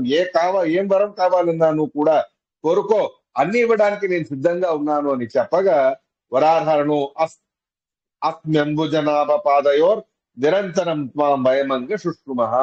వేరే వరం ఏం వద్దు, నా మనస్సు ఎల్లవేళలాను కూడా భగవంతుడి పాదాల యందే విశేషంగా భక్తి ప్రపత్తులతో ఉండాలి. ఈ వరం తప్ప ఇంకే వరం కూడా నాకు వద్దు అని ధ్రువరాజు గారు అడగగా, అలాగే ఆ జ్ఞాన భక్తి వైరాగ్యాల్ని వరంగా ఇచ్చి విశేషంగా అనుగ్రహం చేసి కుబేరుడు తన లోకానికి వెళతారు. 36,000 సంవత్సరాలు భూలోకాన్ని సంరక్షించి ఆ తర్వాత తన ధ్రువలోకానికి వెళతాడు ధ్రువరాజు. మా తల్లిగారు లేకుండా నేను వెళ్ళను అని అంటే, సునీతి గారు మీకంటే ముందే అక్కడ వైకుంఠ లోకానికి వెళుతూ ఉన్నారు అని చెప్పి ధ్రువరాజు గారిని ధ్రువలోకానికి తీసుకెళ్లడం అనేది జరిగింది. ఇలా ఉండగా ధ్రువరాజు గారి వంశంలో ముందు ఉత్కల మొదలైనటువంటి వాళ్ళందరూ కూడా పుడతారు. అంగ అనేటటువంటి ఒక రాజుగారు కూడా పుడతారు. ఆ అంగ అనేటటువంటి ఆ రాజుగారి యొక్క కుమారుడే సునీత అంగస్య పత్ని సుషువే వేనముద్బణం. వేన అనేటటువంటి మహా దుష్టుడు పౌండ్రక వాసుదేవుడే పుట్టి, నేనే పరబ్రహ్మని, నా గురించే యజ్ఞాలు చేయండి అని చెప్పి అందరినీ శాసనం చేస్తూ ఇబ్బంది పెట్టగా, బ్రాహ్మణులందరూ వచ్చి అతన్ని హుంకారంతోనే భస్మం చేసి అతడి యొక్క తొడని మతనం చేయగా ఒక కురు పేరవాడు పుట్టగా అతన్ని నిషాదాన్ని బయటికి పంపించి వేసి ఆ బాహువులను మతనం చేస్తారు. కుడి బాహువుతో విశేషంగా పృథు చక్రవర్తి పుట్టగా అర్చి అనేటటువంటి పేరుతో లక్ష్మీదేవి సన్నిధానం ఉన్న పృథు చక్రవర్తి భార్య ఎడమ చేతితో ఉద్భవం అనేది పొందారు. పృథు చక్రవర్తి పుట్టిన వెంటనే ఎంతో సంతోషించి అందరూ కూడా బంది మాగదులు మొదలైన వాళ్ళు నువ్వు నిజమైన అర్థంలో మాకు రాజు అని చెప్పి స్తుతించగా, వాళ్ళందరి కష్టాలని పరిహారం చేయడానికి గోమాత రూపాన్ని ధరించిన భూమాతని శాసనం చేసి తనే దూడగా మారి ఆ దేవతలు, ఆ ఋషులు, ఆ దైత్యులు వాళ్ళందరినీ వాళ్ళ తరపున ఉండేటటువంటి వాళ్ళని దూడలుగా చేసి వాళ్లకు కావాల్సినటువంటి ఆహార పదార్థాలు, ధాన్యాలు, అమృతాలు, సుర ఇత్యాదులన్నీ కూడా ఆ గోమాత రూపాన్ని ధరించిన భూమాత గర్భంలో ఉండే ఆ సకల వస్తువుల్ని కూడా ఈ రకంగా బయటికి తీసి అందరినీ అనుగ్రహం చేశాడు పృథు చక్రవర్తి. ఒక చక్కని వ్యవస్థ, భాషా విభేదాలతో చక్కని ప్రదేశాలని వ్యవస్థ అనేది చేశాడు. ఎగుడు తగుడుగా ఉండేటటువంటి, ఎదుగు పొదుగుగా ఉండేటటువంటి నానా రకాలుగా ఎత్తులతో నానా రకాలుగా అటు ఇటుగా ఉండే అస్తవ్యస్తంగా ఉండే భూమిని సక్రమంగా సరిగ్గా ఉండేట్టు చేశాడు పృథు చక్రవర్తి. అలాంటి అద్భుతమైనటువంటి ఆ పృథు చక్రవర్తి యొక్క పరాక్రమాన్ని చూసి బంధమాగిదులందరూ కూడా స్తుతించగా, వాళ్ళని అందరినీ కూడా నన్ను స్తుతించడం కాదు, నా అంతర్యామి అయిన పరమాత్ముడి సామర్థ్యం ఇది అనేది తెలుసుకోండి అని చెప్పి వాళ్ళందరినీ కూడా భగవంతుడి గురించి మీరు విశేషంగా ఆరాధన చేయండి, ధర్మ మార్గంలో నడవండి, నిష్కామ భక్తిని చేయండి, అదే మీరందరూ నా మీద చేసే ఉపకారం అని చెప్పి శరత్ కుమారాదుల ద్వారా పొందినటువంటి దివ్యమైన జ్ఞానాన్ని ఆ పృథు చక్రవర్తి తన ప్రజలందరికీ కూడా పంచిపెట్టి 99 అశ్వమేధ యాగాలు చేసి 100వ యాగానికి ఇంద్రదేవుడు విఘ్నపరచగా భగవంతుడి ఆదేశాన్ని పురస్కరించుకొని 99 యాగానికి సమాప్తి చేసి తన కుమారుడికి రాజ్యాన్ని అప్పజెప్పి పృథు చక్రవర్తి అర్చితో పాటు వనవాసానికి వెళ్లి వానప్రస్థాశ్రమంలోనే ఉంటూ తన దేహాన్ని త్యజించి దివ్యమైనటువంటి లోకాల్ని పొందుతారు. అర్చి పృథు చక్రవర్తితో స్వాగమనం చేసి ఆవిడ కూడా దేవతా లోకాలని పొందడం అనేది జరిగినది. ఇలాంటి ఒక అద్భుతమైన ఇతిహాసం పృథు చక్రవర్తిది. ఎవరూ కూడా ఈ రకంగా చేసింది లేదు, చేసేటటువంటి వారు కూడా పుట్టడానికి సాధ్యమే కాదు. అధనాపి తే ధన్యః సాధవో గ్రహమేదిన. ధనం ఉన్నవాడు ముఖ్యమైన వాళ్ళు కాదు, సజ్జనులు భగవద్భక్తులు వారు ముఖ్యమైనటువంటి వారు. ఏ భగవద్భక్తుల ఇంటిలో నిరంతరంగా భగవత్ కథాశ్రవణాదులు జరుగుతూ ఉంటాయో ఆ ఇళ్లే పవిత్రమైన క్షేత్రాలు ఇత్యాదులుగా ప్రజలందరికీ కూడా ఉపదేశం చేస్తాడు ఆ పృథు చక్రవర్తి. ఆయనని ఉపదేశించడానికి స్వయం సనత్ కుమారుడి అంతర్యామి అయిన సనత్ కుమార నామకుడైన పరమాత్ముడే వచ్చి విశేషంగా పృథు చక్రవర్తికి ఉపదేశం అనేది కూడా చేశారు. వివిక్త రుచ్యా పరితోష ఆత్మన్ వినారేర్ గుణ పీయూషపానాత్ అహింసయ పారమహంసచర్య స్మృత ముకుంద చరితాగ్రి సజున. అత్యంత భేద సిద్ధాంతాన్ని ప్రతిపాదన చేస్తూ సకల జగత్తులోనూ ఏ పదార్థాన్ని చూసినా ఇది భగవంతుడు కాదు, భగవంతుడు వీటన్నిటికంటే విలక్షణమైనటువంటి వాడు అనేటటువంటి భేద సిద్ధాంతాన్ని నిరూపణ చేస్తూ సనత్ కుమారుల వారు పృథు చక్రవర్తికి ఉపదేశం చేయగా ఎంతో సంతోషించి ఆ పృథు చక్రవర్తి ఈ రకమైనటువంటి తపస్సు చేసి సనత్ కుమారాదుల అనుగ్రహంతో దివ్యలోకాలని వారు పొందడం అనేది జరుగుతుంది. ఇలా ఉండగా ఆ పృథు చక్రవర్తి గారి వంశంలోనే ప్రాచీన బర్హి అనేటటువంటి వారు పుడతారు. ఆ ప్రాచీన బర్హి అనే వారు సకామ కర్మలను చేస్తూ ఉండగా నారద మహర్షి వచ్చి వారికి ఉపదేశం చేసేటటువంటి ఒక సందర్భాన్ని ఇక్కడ ప్రస్తావన చేస్తారు. ప్రాచీన బర్హి గారికి 10 మంది పిల్లలు ప్రచేతసులు అని, వారు భగవంతుడి గురించి ఘోరమైన తపస్సు చేయడానికి సముద్రంలో మునిగి తపస్సు చేయగా రుద్రదేవుడి మార్గదర్శనంతో రుద్రదేవుడి ఉపదేశంతో భగవత్ సాక్షాత్కారాన్ని పొంది సకల వృక్షాలతో ఎలా పడితే అలా నానా రకాలుగా మార్గాలే ఆగిపోయే రీతిలో శ్వాసలు కూడా లేకుండా ఉండే రీతిలో వృక్షాలు అతి విపరీతంగా పెరిగిపోవడాన్ని చూసి తమ ముఖముతోనే అగ్నిని వాయువుని ప్రజ్వలింపజేసి అధికంగా ఉండే అత్యంత అధికమైన వృక్షాలన్నింటి కూడా ధ్వంసము చేస్తూ ఉండగా చంద్రుడు వృక్షాల యొక్క ధాతువులతో ఒక దివ్యమైనటువంటి కన్యని వార్క్షి అనేటటువంటి కన్యని ప్రచేతసులకి ఇచ్చి వివాహం చేయగా ఆ 10 మంది ద్వారా ఈ వార్క్షి అనే ఆవిడ యందు దక్ష ప్రజాపతి గారు మళ్ళీ జన్మించడం అనేది జరుగుతుంది. ఆ ఇతిహాసం ముందు చెబుతారు. ఇక్కడ ప్రాచీన బర్హి గారికి ఉపదేశం చేయడానికి బయలుదేరి వచ్చిన నారద మహర్షి ఆ ప్రాచీన బర్హి గారు చాలా సకామ కర్మలు చేయడం అనేది చూసి దానికి నిషేధం చేసే రీతిలో ఉపదేశం చేసే రీతిలో విశేషంగా పురంజనోపాఖ్యానం అనేది చెబుతారు. పురంజనుడు అనేవాడు అభిజ్ఞాత సఖతో పాటు ఎన్నో దేశాలను సంచరించి 9 ద్వారాలతో ఉండే ఒక నగరానికి వచ్చి అక్కడ ఉండే అమ్మాయిని వివాహం చేసుకొని నానా రకాలుగా తన ఆ నవద్వారాలతో దివ్యమైనటువంటి సుఖభోగాల్ని అనుభవిస్తాడు.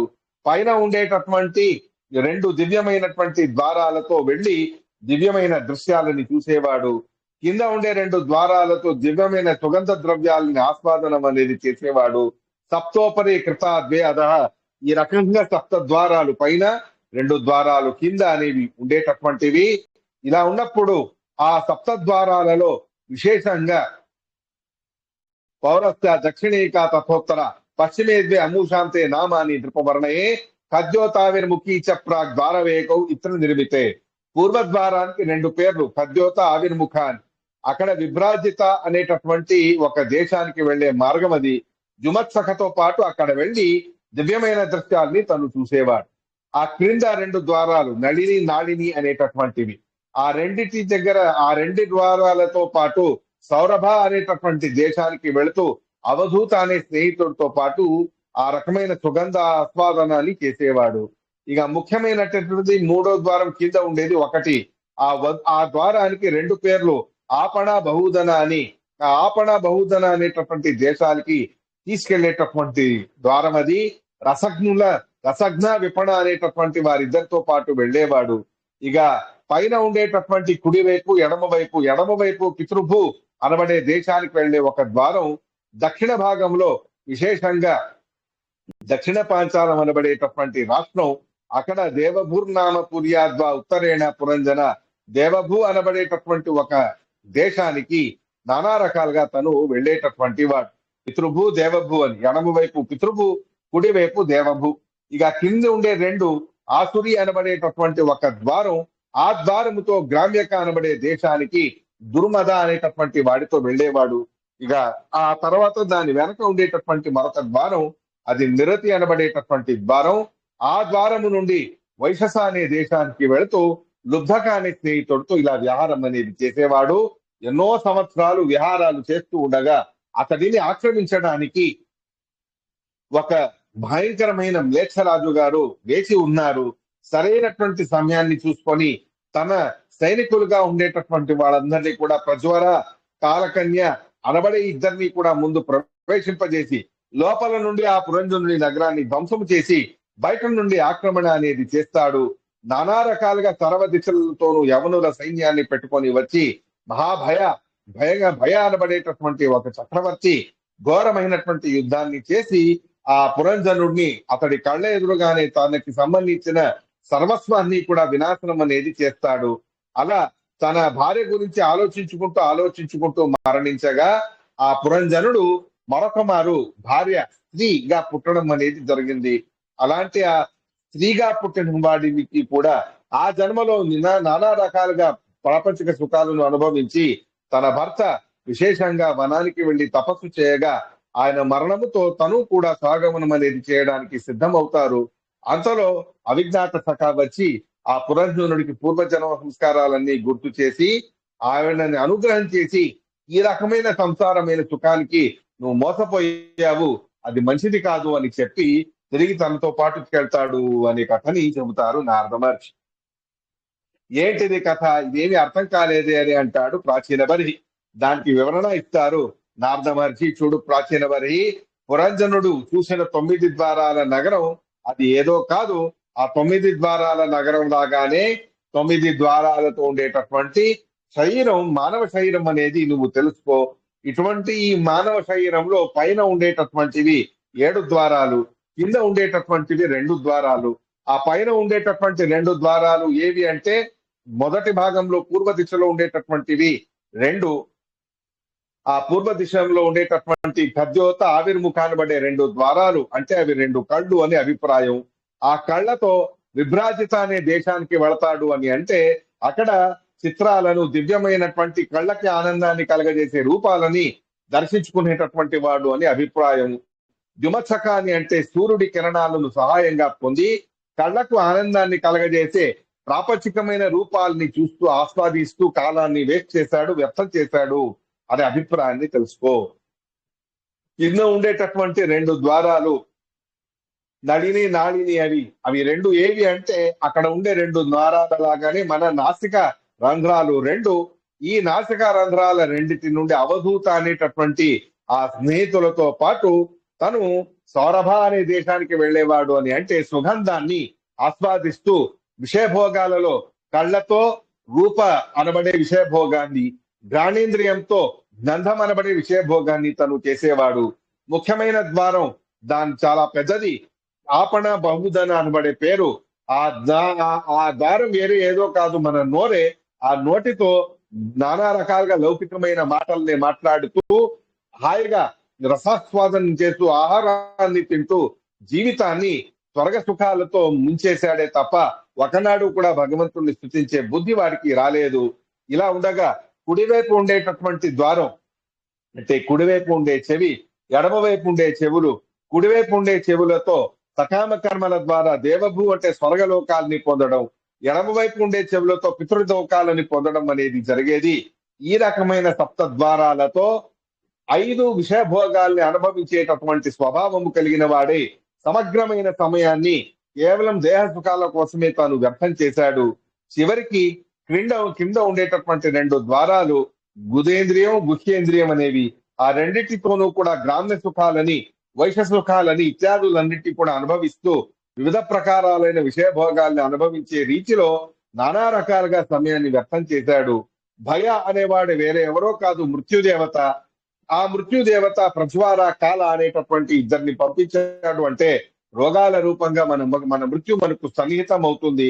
అలాంటి ఆ సైనికులు యవన సైనికులు అని అంటే వాళ్ళు వేరే ఎవరో కాదు, విషయభోగాలను అటువైపు ఇటువైపు మనల్ని లాగించి ఆకర్షించేటటువంటి అర్థాలు విషయభోగాలు అనేవి తెలుసుకో. ఇలా ఉండగా ఆ ఘోరమైనటువంటి ఆ నగరంలో తన భార్య అంటే బుద్ధి అనేటటువంటి ఆవిడ బుద్ధికి ఏది సుఖం కలుగుతుందో ఆ సుఖాన్ని పొందేటటువంటి ప్రయత్నం చేస్తూ మొత్తానికి లౌకిక సుఖాలతో కాలాన్ని వ్యర్థం చేసినటువంటి పురంజనుడు చూస్తూ తన లౌకిక సుఖాలన్నీ వినాశనం అవ్వగా అదే ధ్యాసతో తను స్త్రీగా పుట్టి మళ్ళీ తను నానా రకాలుగా సాంసారికమైన భోగాలలోనే మునిగి ఎన్నో రకాల కష్టాల్ని అనుభవించాడు. అలాంటి ఆ సందర్భంలో అవిజ్ఞాత సఖ అనేవాడు వేరే ఎవరో కాదు, సాక్షాత్ భగవంతుడే అతడిని అనుగ్రహం చేసి అతన్ని తనతో పాటు వైకుంఠ లోకానికి తీసుకెళ్లాడు. అలా మనం మన అంతర్యామి అయిన పరమాత్ముని, భగవంతుడిని మర్చిపోయి ప్రాపంచికమైన సుఖభోగాల గురించి ఆరాటపడుతూ ఈ రకంగా పురంజనుడి వలె దుర్గతిని పొందడం అనేది జరుగుతుంది. ఇది సకామ కర్మల వలన కలుగునటువంటి అనిష్టం అనేది తెలుసుకో అని చెప్పగా అప్పటికి బుద్ధి వచ్చినటువంటి ప్రాచీన బర్హి తను ఘోరమైనటువంటి తపస్సును చేసి నిష్కామ కర్మల్ని చేసి ఎంతో ఆనందంగా భగవంతుడి అనుగ్రహంతో వైకుంఠ లోకాన్ని పొందడం అనేది జరిగింది అని చెబుతా. ఇలా ఉండగా ఆ ప్రాచేతుల ద్వారా దక్ష ప్రజాపతి గారు పుట్టడం అనేది జరిగింది. ఈ క్రమలో పంచమ స్కంధంలో ప్రియవ్రత మహారాజు గారి ఇతిహాసాన్ని ప్రస్తావన చేస్తారు. నారద మహర్షి యొక్క మార్గదర్శనంతో సన్యాసాన్ని స్వీకరించాలి అనే భావనతో మహావిరక్తుడైనటువంటి వాడైన ప్రియవ్రత మహారాజు గారికి స్వయంభవ మనువు గారు ఎంత చెప్పినా నువ్వు కూడా రాజ్యం చేయడానికి ఒప్పుకోకపోగా స్వయం చతుర్ముఖ బ్రహ్మదేవుడే వచ్చి ఆదేశించడం అనేది జరుగుతుంది. బ్రహ్మదేవుడు అంటారు, చూడు ప్రియవ్రత, నా నుండి మొదలుపెట్టి నువ్వు అందరూ కూడా యద్వాతి పంచాం గుణకర్మ నామీ స్వధామభిర్ వత్స వయంసు దియోజిత మనకు స్వర్ణ విహితమైన కర్మలు అనబడేటటువంటివి వేదాల ద్వారా విధానం చేయబడినటువంటి ముక్కుతాడు లాంటివి. ఎద్దులకు ఎలా ముక్కుతాడు పెట్టి దాన్ని దమనం చేస్తూ సరైన మార్గంలో నడుపుతారు. ఒకవేళ దారిని తప్పితే దండించడం అనేది ఎలా చేస్తాడు ఎద్దు నడిపేవాడు యజమాని, అలా మనం అందరం కూడా ముక్కుతాళ్లతో ఉండే ఎద్దులు లాంటి వాడు. మనకు సరైన మార్గదర్శనం చేయడానికి రెండు రకాలుగా విధి నిషేధాలు అనబడేటటువంటి వేదాలలో తెలుపబడిన విధి నిషేధాలు అనేవి మనకు డిసిప్లిన్ కోసం చెప్పబడడం ఇవ్వడం అనేది జరిగింది. ఆ విధి నిషేధాలని తప్పి అటు ఇటు జరిగితే శాసనం చేయడానికి భగవంతుడు ఉంటాడు అనేది తెలుసుకో. ఈ రకంగా ఉన్నప్పుడు నీకు వైరాగ్యం అనేది ఉన్నప్పటికీ కూడా ఈ ప్రసంగంలో సన్యాసం తీసుకోవడానికి లేదు. ముందు నువ్వు దేశ పరిపాలన అనేది చెయ్యాలి, ప్రజా పరిపాలన అనేది చెయ్యాలి, ఆ తర్వాత సన్యాసాన్ని స్వీకరించు అని చెప్పగా అలాగే ఒప్పుకుంటాడు ప్రియవ్రత మహారాజు. అలా ఆ ప్రియవ్రత మహారాజు గారు విశ్వకర్మ గారి కూతురైన బహిష్పతి గారిని వివాహం చేసుకోగా 10 మంది పిల్లలు పుడతారు.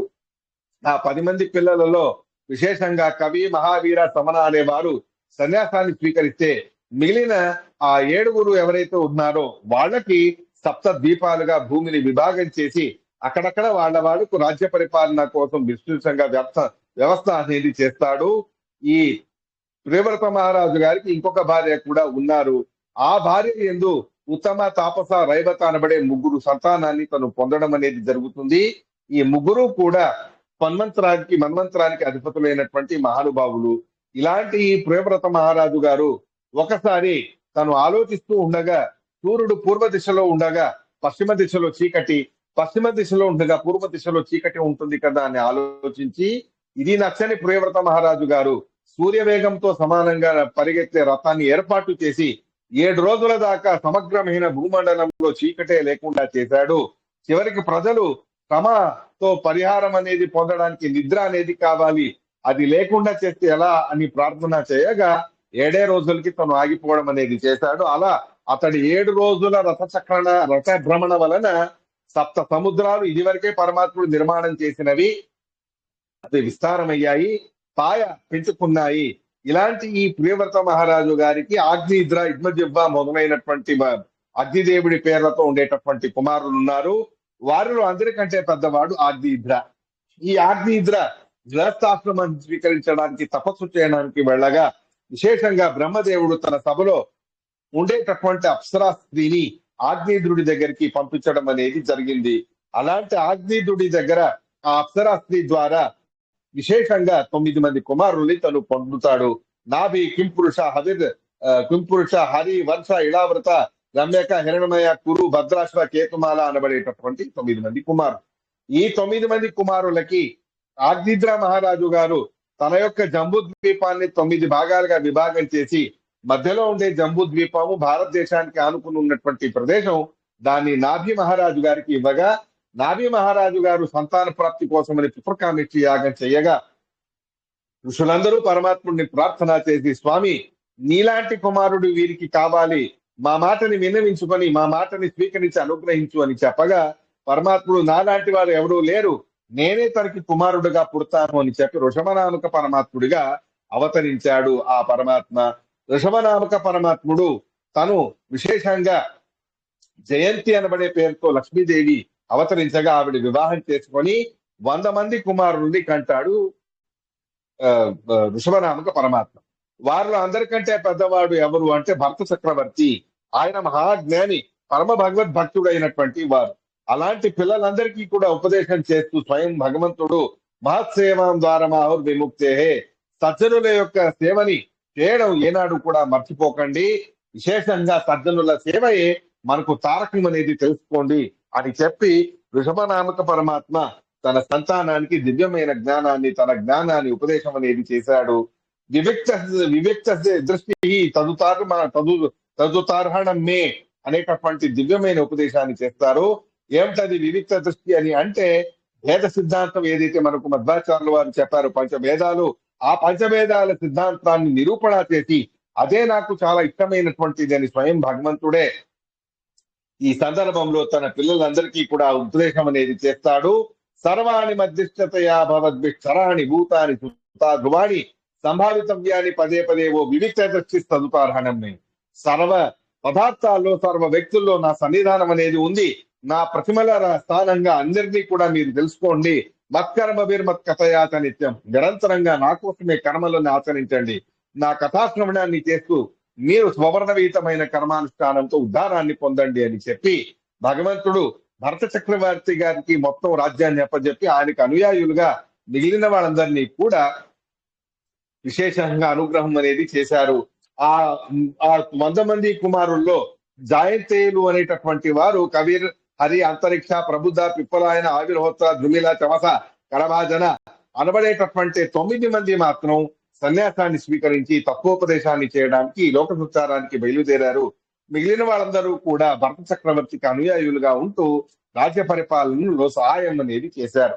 ఇలా వ్యవస్థని చేసి ఆ ఋషభనామక పరమాత్మ అవధూత చర్యని ఆచరణలో పెట్టి లోకాలు సంచరించడం అనేది మొదలు పెట్టాడు.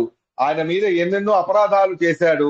ఏవీ కూడా మనస్సులో పెట్టుకోకుండా అత్యంత విరక్తి శిఖామణిగా ఉంటూ సన్యాస ధర్మం అంటే ఏమిటి అనేది ఈ రకంగా నిరూపించి మరి దేహం మీద పరిపూర్ణంగా అభిమానాన్ని వదిలిపెట్టడమే మహాసన్యాస ధర్మం అనేది తెలియజేసి కర్ణాటక, కేరళ ప్రాంతాలలో ఒక వనంలో దావానలంలో ప్రవేశించి అక్కడ అదృశ్యమై అక్కడి నుంచి మరొక కొత్త రూపాన్ని ధరించి అహమేవ హరిహి అనేటటువంటి పేరుతో నేనే హరిని అని చెప్పి బయటికి వచ్చారు. అలాంటి ఆ భగవంతుడి యొక్క ఈ లీలని అర్థం చేసుకోకుండా అక్కడ ఉండేటటువంటి ఒక ఋషి ఆ ప్రాంతానికి ఉండేటటువంటి అర్హన్ అనబడేటటువంటి రాజుగారి దగ్గరికి వెళ్ళి ఈ రకంగా నేను ఒక విడ్డూరాన్ని చూశాడు.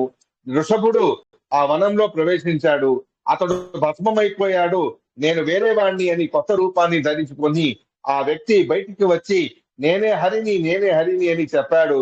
ఇది చాలా విచిత్రంగా అనిపించింది అని చెప్పి ఆ ఋషి గారు అర్హణ మహారాజు గారికి చెప్పగా ఆ అర్హనుడికి తన పూర్వజన్మ వృత్తాంతాలన్నీ గుర్తుకొచ్చి తను పౌండ్రక వాసుదేవుడిని పూర్వజన్మలో ఈ రకంగా పరమాత్ముడి ద్వారా నేను ద్వాపరయుగంలో హింసించబడ్డాను అని చెప్పి 2 పుస్తకాల్ని రాసి అహం బ్రహ్మాస్మి అనే సిద్ధాంతాన్ని, సర్వజీవులు పరబ్రహ్మతో సమానం అనేటటువంటి సిద్ధాంతాన్ని నిర్మాణం చేసి ఘోరమైన అనర్థాన్ని వాడు పొందడం అనేది జరిగింది. ఇలా ఉండగా భరత చక్రవర్తి ఎంతో దివ్యమైనటువంటి సామర్థ్యంతో దివ్యమైనటువంటి రాజ్యాన్ని పరిపాలన చేయగా చివరి క్షణాలలో తను ఈ నేపాల్ దేశంలో ఉండే గండకీ నది తీరంలో అక్కడ ఉండేటటువంటి దివ్యమైనటువంటి ఋషి గారి ఆశ్రమంలో దివ్యమైనటువంటి తపస్సును చేయడం అనేది మొదలు పెట్టారు భరత చక్రవర్తి తన చివరి కాలంలో. అలా ఉండగా ఆ సందర్భంలో ఆ భరత చక్రవర్తి గారి సామర్థ్యంతోనే ఆంజనాభగా పిలువబడే మన దేశం భారత భూమిగా పిలువబడడం అనేది జరిగింది. ఇలా పులహాశ్రమంలో తపస్సు చేసేటటువంటి భరతుడికి ప్రారబ్ధ కర్మ ప్రేరణతో ఒక జింక, గర్భిణి అయిన జింక సింహపు భయానికి ఆందోళన చెంది నదిని దాటడానికి వెళ్లి ప్రసవించగా ప్రాణం కోల్పోయిన తల్లి అయిన జింక ఆ చిన్న శిశువుని ఏడకుణపం జింక పిల్లని భరతుడికి అప్పచెప్పడం అనేది జరిగింది. రోజుకి ఆ భరతుడికి ఆ జింక పిల్ల మీద వ్యామోహం అనేది పెరగగా చివరికి దాన్నే చూస్తూ సర్వధర్మాల్ని వదిలిపెట్టి దాన్నే తలుచుకుంటూ మరణించడం అనేది జరగగా ఆ కర్మతో ఎవ్యం భావం స్మరం జగంతంతే కలవేరమని చెప్పిన రీతిలో భరత చక్రవర్తి లాంటి భరత చక్రవర్తియే కాలంజన అనేటటువంటి ప్రాంతంలో తను జింకగా పుట్టడం అనేది జరిగినది. ఆ జింకగా పుట్టినా కూడా పూర్వ పరమాత్ముడి ఉపాసన చేయడం వల్ల పూర్వజన్మ సంస్కారాలన్నీ గుర్తు ఉన్నాయి. అలాంటి ఆ కాలంజన అనేబడే పర్వతం ప్రాంతం నుండి ఇటువైపు వచ్చి నానా రకాలుగా ఆ శరీర ప్రారంధాన్ని పరిహారం అనేది చేసుకొని ఆ తర్వాత ఒక శ్రేష్టమైన బ్రాహ్మణుడి కుమారుడిగా తాను పుట్టడం అనేది జరిగినది. అంగీరస గోత్రోత్పన్నులైనటువంటి మహానుభావులు, వారికి ఎంతో మంది పిల్లలు ఉన్నారు. ఈయనతో పాటు ఒక చెల్లెలు కూడా ఒక భార్య ద్వారా పుడితే ఇంకొక భార్య ద్వారా మిగిలిన 9 మంది పుట్టడం అనేది జరిగింది. పూర్వజన్మ సంస్కారాలన్నీ గుర్తున్నటువంటి భరతుడు జడబుద్ధి ఉన్నవాడిని వలె, మదబుద్ధి ఉండేవాడిని వలె ఈ రకంగా వ్యవహారం చేయడం అనేది జరిగింది. అలాగే అందరూ కూడా అతన్ని మందబుద్ధిగానే భావించి జడభర్త అని పిలవడం మొదలు పెట్టారు. ఈ పరిస్థితిలో ఈ స్థితిలోనూ కూడా మనస్సులో ఏ వికారం అనేది పొందలేదు. ఆ జడభర్తుడు అంతరంగికంగానే పరమాత్ముడి గురించి ధ్యానం చేస్తూ ఒక సందర్భంలో శూద్రరాజు గారి సేవకుల చేతికి చిక్కగా దుర్గాదేవికి బలిని ఇవ్వాలి, కాళికాదేవికి బలిని ఇవ్వాలని చెప్పి తనని తీసుకెళ్తారు. అప్పటికీ కూడా తను భయపడకుండా స్తబ్దంగా ఉండడాన్ని చూసి పరమ విష్ణు భక్తుడు నా వలన హింసించబడుతున్నాడు కదా అని కోపాన్ని తట్టుకోలేక ఘోరమైన అట్టహాసాన్ని చేసిన కాళిక అక్కడ అవతరించి ఆ శూద్రరాజు అతని సైనికులందరినీ కూడా సంహరించేసి వాళ్ళ తలకాయలతో కందుకలీలా క్రీడా విహారాలు చేసి భర్తుడి మీద అనుగ్రహం చేసి అక్కడి నుంచి బయలుదేరి వెళ్ళిపోతారు.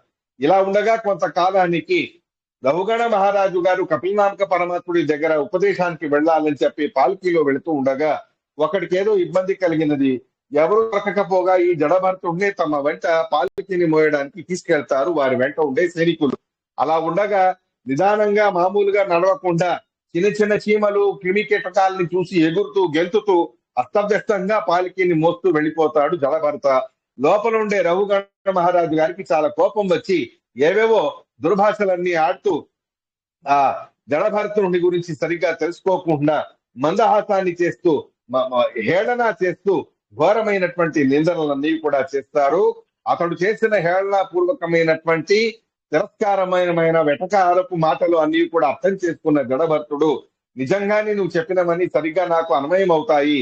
నువ్వేమన్నావు, చాలా రోజుల నుంచి మోస్తున్నావు, నువ్వు ఒక్కడవే ఎంతో శ్రమ పడుతున్నావు, వేరే వాడు ఎవరు మోయట్లేదు, నువ్వు ఒక్కడవే మోస్తున్నావని వెటకారంగా అన్నావు. అంటే నేను మోయట్లేదు అని నువ్వు అన్నావు. ఆ మోయట్లేదు అనే భావం నిజమే అని అంటాడు. నేను కొడతాను, తిడతాను, చంపేస్తాను అని అన్నావు. అది ఎలా అంటే పిండిని మళ్ళీ పిండి చేస్తట్టు అవుతుంది అని అర్థం చేసుకో. బాగా సన్నగా ఉన్నావు, దుర్బలంగా ఉన్నావు అని వెటకారం చేస్తావు. అంటే దుష్టపుష్టంగా ఉన్నావు, మోయడానికి ఏంటి నీకు అని నీ అభిప్రాయం. కానీ నిజమైన అర్థంలో చూస్తే బయట కనిపించే ఈ శరీరం స్థూలభూతమైన పుష్టిభూతమైన ఉన్నప్పటికీ కూడా నేను ఈ శరీరం కాదనేది అర్థం చేసుకో అని చెప్పగా అపురూపమైన ఏనాడు ఇలాంటి మాటలు వినలేని రఘుగణ మహారాజు గారు ఈయన వచ్చింది ఎవరో సామాన్యమైన వ్యక్తి కాదు అని వెంటనే పలికి నుండి దిగి ఆయన కాళ్ళ మీద పడి బ్రాహ్మణుడు అనిగా భవించి మీ ద్రోహాన్ని చేసి నేను చాలా అపరాధం చేశాను, మీరు చెప్పినవి నాకు ఏది అర్థం కాలేదు, అవేవో విశేషమైనటువంటి విష భాషలో అద్భుతమైన తత్వాన్ని చెప్పినట్టుంది, నాకు వాటిని విడమరిచి చెప్పండి అని ప్రార్థన చేయగా అలాగే అని జడభర్తుడు దేహాన్ని మోయడం అనేది ఏమిటి, నేను మోసిన వాడిని కాదు అంటే ఏంటి అభిప్రాయం, నీ పాలకిని నా భుజాలు మోస్తున్నాయి, భుజాలని నడుముని పాదాలని భూమి కింద శేషదేవుడి కింద వాయుదేవుడి కింద భగవంతుడే మోస్తూ ఉన్నాడు. అలా నిజమైన అర్థంలో మోసేవాడు భగవంతుడే. అలా ఉన్నప్పుడు అదే అభిప్రాయాన్ని నేను చెప్పాను అని అనగా అదేంటండి మీరు మోయడం మాకు ప్రత్యక్షంగా ఉంది కదా అని అంటే నిజమే. మా కర్తృత్వం, జీవుల కర్తృత్వం అనేది చాలా మైన్యూట్ గా మినిమం గా ఉంటుంది. 0.001% మా కర్తృత్వం. అలాంటిది 0 కిందనే రౌండ్ ఫిగర్ చేసి నేను చెప్పాను. నిజమైనటువంటి కర్తృత్వం మొత్తం కూడా పరమాత్ముడిది అనేది తెలుసుకో. స్థూలం, కాల్స్యం ఇత్యాదులు ఏవి కూడా నాకు సంబంధం లేదు అని అంటే ఈ దేహం నేను కాదు, లోపల ఉండేవాడిని నేను. ఆ జీవుడు ఎలా ఉన్నాడో నీకు తెలియదు. జీవుడికి శరీరానికి సంబంధం లేదు. శరీర ధర్మాలన్నింటినీ కూడా తనకు భ్రమగా తనదిగా భావించి బాధపడతాడు జీవుడు. నన్ను చంపినా ఏ బాధ లేదు అని అన్నాను నేను, పిండి చేసినట్టు అని.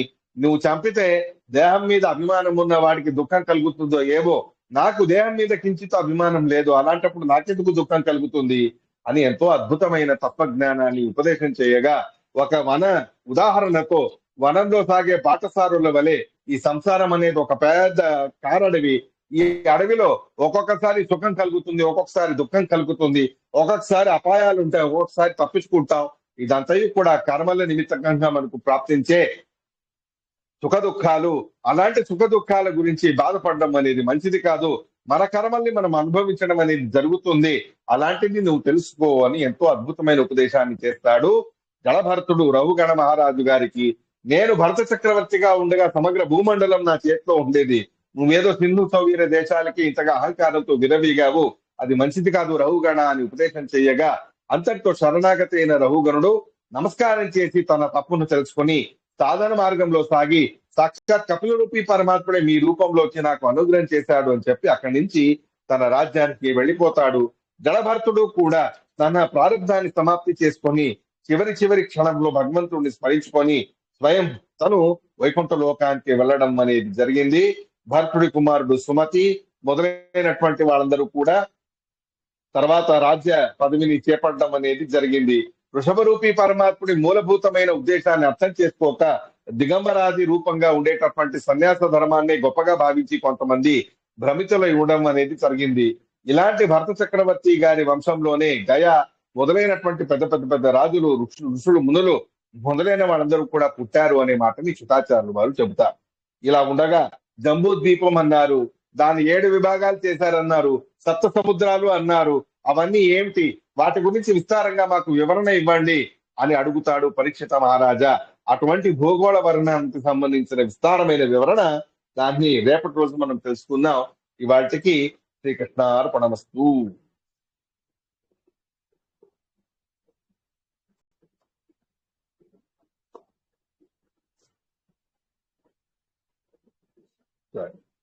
మంచిదండి, అందరూ రికార్డ్ అయిందా మొత్తం ఇవాటిది? సరే, మంచిది, రేపు కలుద్దాం. ఇంతవరకు సమాప్తి.